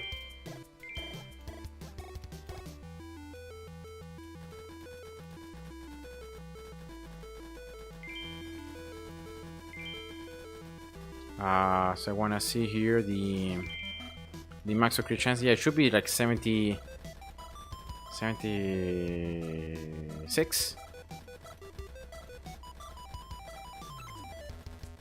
Yeah, 76.2%. If you go with the extra like 2 max experience levels right here, it's 76.7%. And the bonus power, though, doesn't increase the special stats. So power doesn't increase the stats. So even if I go with this, but it would stay the same. So yeah, that's the maximum crit chance you can reach. So you cannot go above that, even on max Endless. So remember, before, guys, the maximum was 90%. And 90% was pretty easy to reach. Now, unfortunately, it's not anymore. So yeah, that's just it. And so that's the change of sniper. Still, of course, sniper with max Endless, it becomes a lot better, because you rotate faster, you have higher stats, you have a lot of crit multiplier, especially. So your crits start doing a lot of damage. You can crit more, and so especially level the ultimate becomes quite relevant, especially to proc that 54% of max HP damage, which is insane and which is very, very good. So yeah, that's why I would say that sniper, on Endless, it becomes an S tier tower, especially like on any scenario. You always want to use it because it's just that good. But most towers become very strong on Endless. Cannon, you have a ton of splinters, but other than that, yeah, Cannon is one of those towers that, even with max Endless, but it's still kind of limited because of just how much more other towers gain, and just Cannon is not as good. So yeah, it's better, but it's not as good.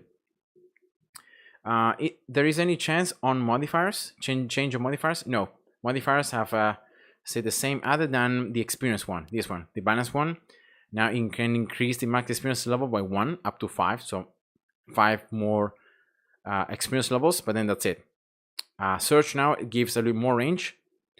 The other ones, like attack speed and damage, has been nerfed a little bit. They do a bit less. And now the mining speed modifiers also have higher base mining speed, but they can't, like, they get less efficiency if you place them on a same miner. And then bounties, yeah, bounties have stayed the same. Experience also, they give slightly less experience compared to before, and bounties are the same. So you can increase now up to 3% the current coins that you can earn. But this is all Endless. So on normal, like, there aren't many differences. Freezing as well, you can have higher percentage damage, up to 8 times. Yeah, other than that, is the same. Like freezing is one of those towers that with max endless it doesn't really gain that much, other than like having more freezing speed and more general stats. But other than that, you don't really gain much. Anti-air, again, it's just the fact that aim drop becomes around 69% of max HP damage, which is insane. With the ultimate, you get even more damage because you get 88.5% more. So yeah, I don't know if this can make enemies to explode with even a higher percentage of their max HP, but if it does, then it's very nice. Splash, again, it's stronger, especially the ultimate becomes, because you have more spikes, they have more damage, you can change more. So yeah. And then blast, yeah, blast again doesn't really benefit that much. You have more stats, so it's higher your chance of stunning. The duration also lasts longer. Quake also charges faster, and you throw back harder, like higher chance. But other than that, like the vulnerability still is 42% more, but it's still 2 seconds, so you can increase how long it lasts. Only the amount of damage it does. Multishot, you get more bonus coins. You can see up to 9%. And then, as I said, for the towers, like you get more stats overall. Minigun, again, even if you have more reloading, more magazine size, but still you're limited to these 6 seconds, which you cannot decrease. Even with research, you cannot decrease the amount of time it takes to reload. And yeah, it's true that you can gain acceleration faster. You can make the tower to reach full acceleration in less than like half a second once you have the tower very high upgraded. But even like that is not really, the magazine is gonna make it go into cooldown. But the fact that with the ultimate you can spawn up to 6 microguns make it a lot stronger, because the microguns can keep doing damage even when minigun goes into cooldown. So of course that's good. And microguns gain more stats, like 79% of attack speed and 105% range. So like microguns have more range than your actual main tower. And yeah, other than that, of course, more stats for all the abilities. Venom, yeah, Venom again is a tower that you get up to 50% now debuff damage, and you can stack up to 6 times. So you can get up to a 300% more poison debuff damage on a single enemy. So that's of course the main thing that changes, and the overall stats. The Poisonous Cloud affects a 3 tile range, and the chain reaction is a higher chance of happening. You can see here that actually it upgrades with the tower, so the more you upgrade it, as you can see, the more chance it is to spread the debuffs up to, I think it's like 89% at max level, or like 88%. So yeah, it's very much almost guaranteed that you can proc it. Tesla, you need less shots to proc the ultimate, but still 36 is a lot, even with a lot of attack speed. So yeah, this makes Tesla, again, you have more stats, it's nice, yeah, whatever, but it's not really nearly as good as it was before. Missile, again, becomes very strong because you have more missiles. You can proc up to 7 now. So like going for the middle abilities becomes a must. And then you can go for like the third or the first, depending on your goal. I always prefer to go for the first because of the fact that it makes projectiles rotate faster, so they can rotate more in the air. Yeah, weight shells, like here, enemies take a lot more damage when they have more than, they are in the higher ends of their HP. So yeah, missile, it's one of those towers that really benefits from the endless research. Flamethrower, I haven't been testing it. I said, as I said before, that with the cold fire you slow down enemies 44%, see, and then with the extra 38%, now this is 82% total slow. So it's more than 65% of freezing, but in order to have this slow, you need to actually be able to have enemies on fire, so you need to keep attacking them. If Flamethrower moves, or if it doesn't keep refreshing the slow, then enemies are gonna have their normal speed. So yeah, that's just the main thing. And also, yeah, something that they forgot to say is that now enemies will not be burned right away, but there is a delay. You can see here, enemies start to burn if exposed to direct fire for 0.5 seconds. So only after half a second you get the burning. So that's even a worse nerf to Flamethrower. That makes it even worse. That what I already said that it is now. So yeah, not good. And other than that, you know, Flamethrower really, it's a tower that even on endless, like the main thing is the ultimate. The fact that now the ultimate, you can kill enemies almost below, you can one-shot enemies in direct fire below like 9.8% HP, which is a lot because it's percentage. So 9. But other than that, it's pretty much the same. You don't really gain that much other than the slow, but and your overall stats, but it's not good. Laser, it's another tower, exactly as missile, that you gain a lot because you have more beams. You can have up to 6 beams. Again, I don't understand fully the first ability, but I will always go for the beams and for the rotation. And now also batteries last longer, and therefore you gain even more. You can see now it increases up to 30% each second you shoot. So it's super good. And you can really make laser to be a single tower that can do a lot of damage. Unfortunately though, is the fact that when you lose the continuous shooting and laser starts attacking from 0 again, then you do little damage. Then over time you build again more damage. So yeah, that's the only unfortunate thing, that like the extra damage completely resets once you stop shooting. And again, level 10 enemies will not drop though bonus coins, so the maximum is still 30% even with max endless. So with multi-shot you can increase the amount of coins from 6% on normal to 9% on endless. On laser though you can't, it's still 30%. Yeah, even more damage with the ultimate. Again, you need to kill enemies with laser to have this. Gauss becomes a lot stronger, of course. You can leave less enemies with less HP, right? 10.3%. You can gain a lot more percentage damage for every amount of experience that you burn. And with the lower resource consumption, higher miners, because the miners you can upgrade them more, you have more mining speed. So it's easier, you know, to mine tons of resources. So to make your Gauss to shoot constantly. With the level 3 ability, so the fact that you can increase a lot the charging speed means that with your Gauss you can almost permanently attack, like boom, boom, boom, like it becomes almost like a sniper. It's very nice. But again, it consumes quite a lot of resources. So that's the only thing. Sorful, he says, my big problem with Flamethrower is that it conflicts with freezing. The damage it gives is just not worth to lose freezing percent. Yeah, actually it makes freezing so the slow becomes only 33% efficient. So for example, if you have a slow of 100%, right, that doesn't exist in the game, I know, but just to give you an example, then with the burning, remember you can cause burning with laser first ability, with minigun level 10, so you can ignite enemies in different ways, right? Not just with Flamethrower, but then the slow would go from 100% to 33%.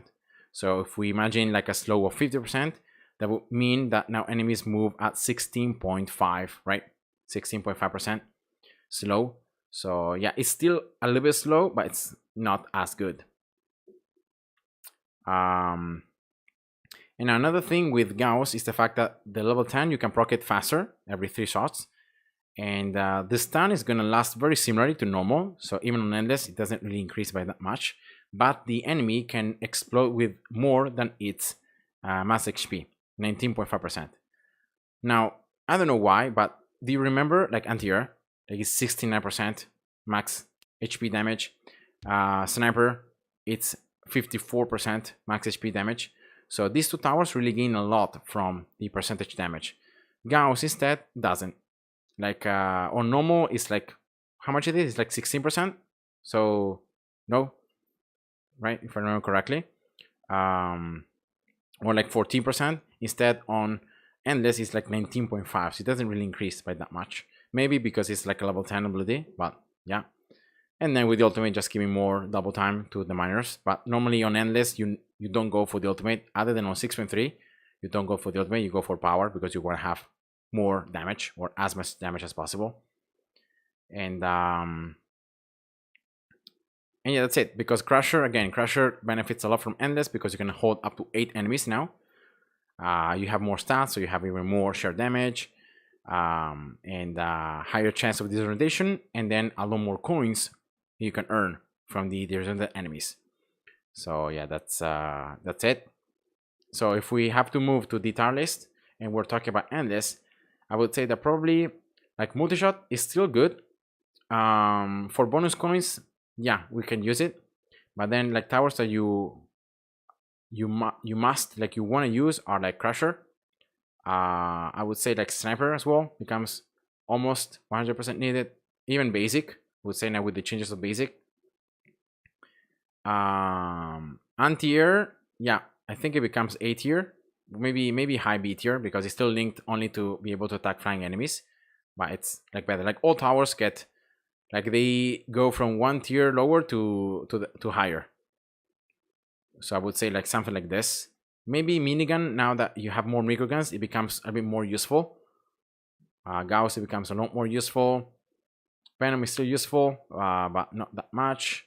Splash, yeah, maybe Splash like up here, right?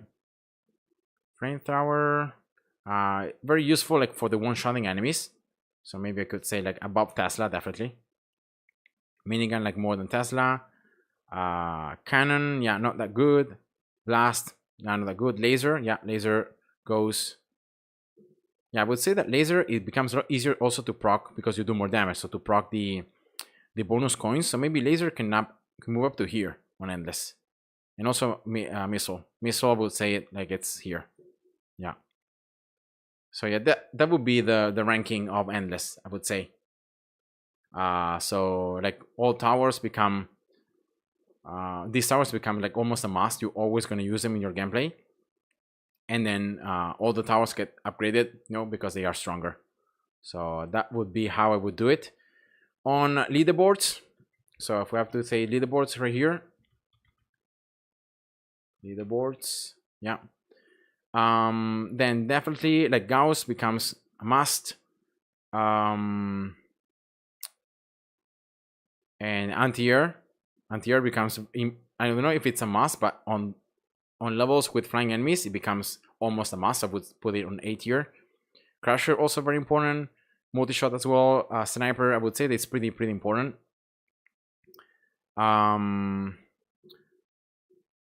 Basic for leaderboards, yeah, maybe basic can be used. I would say that on leaderboard like Minigun, you don't want to use it. So Tesla as well. Now maybe Tesla can be useful early game. Blast, B tier. Cannon and missile, we'll put them right here. Maybe not F tier, maybe down here, because like it's towers that maybe only on certain maps you can use them. Even Flamethrower, like I will put them here. Maybe Venom goes here, right? Because it's a tower that you almost always want to use on leaderboards. Even sooner or later, you want to use it. Even Blast, like for the very late part of the game, you want to use it for leaderboards. Maybe laser not. Yeah, maybe laser I can move it. Splash. Meh. I haven't really been seeing people using Splash on leaderboards, so I'm gonna put it as well down there. So yeah, this is pretty accurate. I think that this would be my rankings on the towers on leaderboards. I haven't really tested leaderboards yet. I'm not really a fan of leaderboards and playing for high high stats and high positions and high scores. But I would say that these towers become almost a must in your leaderboard gameplays. These towers are almost always used either sooner or later in the game. These towers are very situational, and C towers are the ones that you almost never are gonna be seeing on leaderboards. Maybe I can move like Tesla slightly higher, but maybe in par with anti-air, maybe slightly above, because you can damage actually normal enemies. Anti-air can't. So maybe like this. But yeah, that's what I would say. So Starfall says, yeah, I mostly agree with this for leaderboards. I would maybe still put Tesla in S, at least for the early waves. Yeah, exactly. So I think for early waves, you can combo like Multishot and Tesla as a combo for early game. Multishot on like strongest or like random, and then Tesla on weakest. So where you can have the highest amount of coins. And then as you keep playing, then you might be placing like Venom for damage over time, then snipers, then like freezings, crushers, you know, Gauss for very late game, for miners and so forth. So that, and maybe blast, you know, some stage, maybe blast.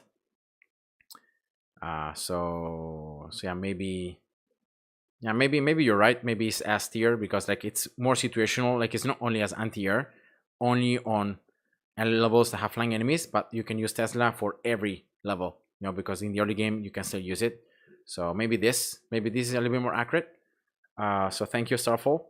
But yeah, of course, as I said before, you know, rankings, tier lists, each player can have different tastes, different preferences, and different biases. So of course we might not agree entirely, but this is just an overview, right? And that's it, guys. So I think for today I'm gonna just end the stream. I hope you enjoyed it. Let me know if you agree on these star lists, you know, for normal, for endless, for leaderboards, why you disagree, you know, what things different you would do, and then, you know, let me know in the comments. So I hope you enjoyed it. Mohammed said, can I ask you how to get portals for custom maps? I can't get any.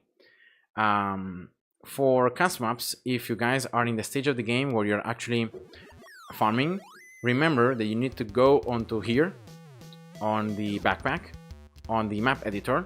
You go to your portals, and then you have to delete or sell all the portals with the lower difficulty that you're not using. You have to delete them. You have to sell them. You can sell them for prestige, dust, or for just selling for green papers. But remember to sell them, because if you don't sell them and then you play your map, you will not be gaining any newer portals. So yeah, just remember that. You might have very low quality portals, Mohammed. Maybe you have too many, and so you're not gaining any newer ones at 340%. Remember, that's the difficulty that you're gonna be playing on the cast maps, right? But yeah, just remember to clean up the portals, otherwise you will not be able to gain any newer ones. The same with the bases. So you want to clear out, you want to delete the lower tier bases or the bases that you don't use, because otherwise you will not be gaining any newer, right? So just remember, guys, to clean up your backpack to make sure you keep earning newer items and yeah, better items. So that's it for today's. Hope you enjoyed. God bless you. Thanks for watching, and I'll see ya. Bye bye.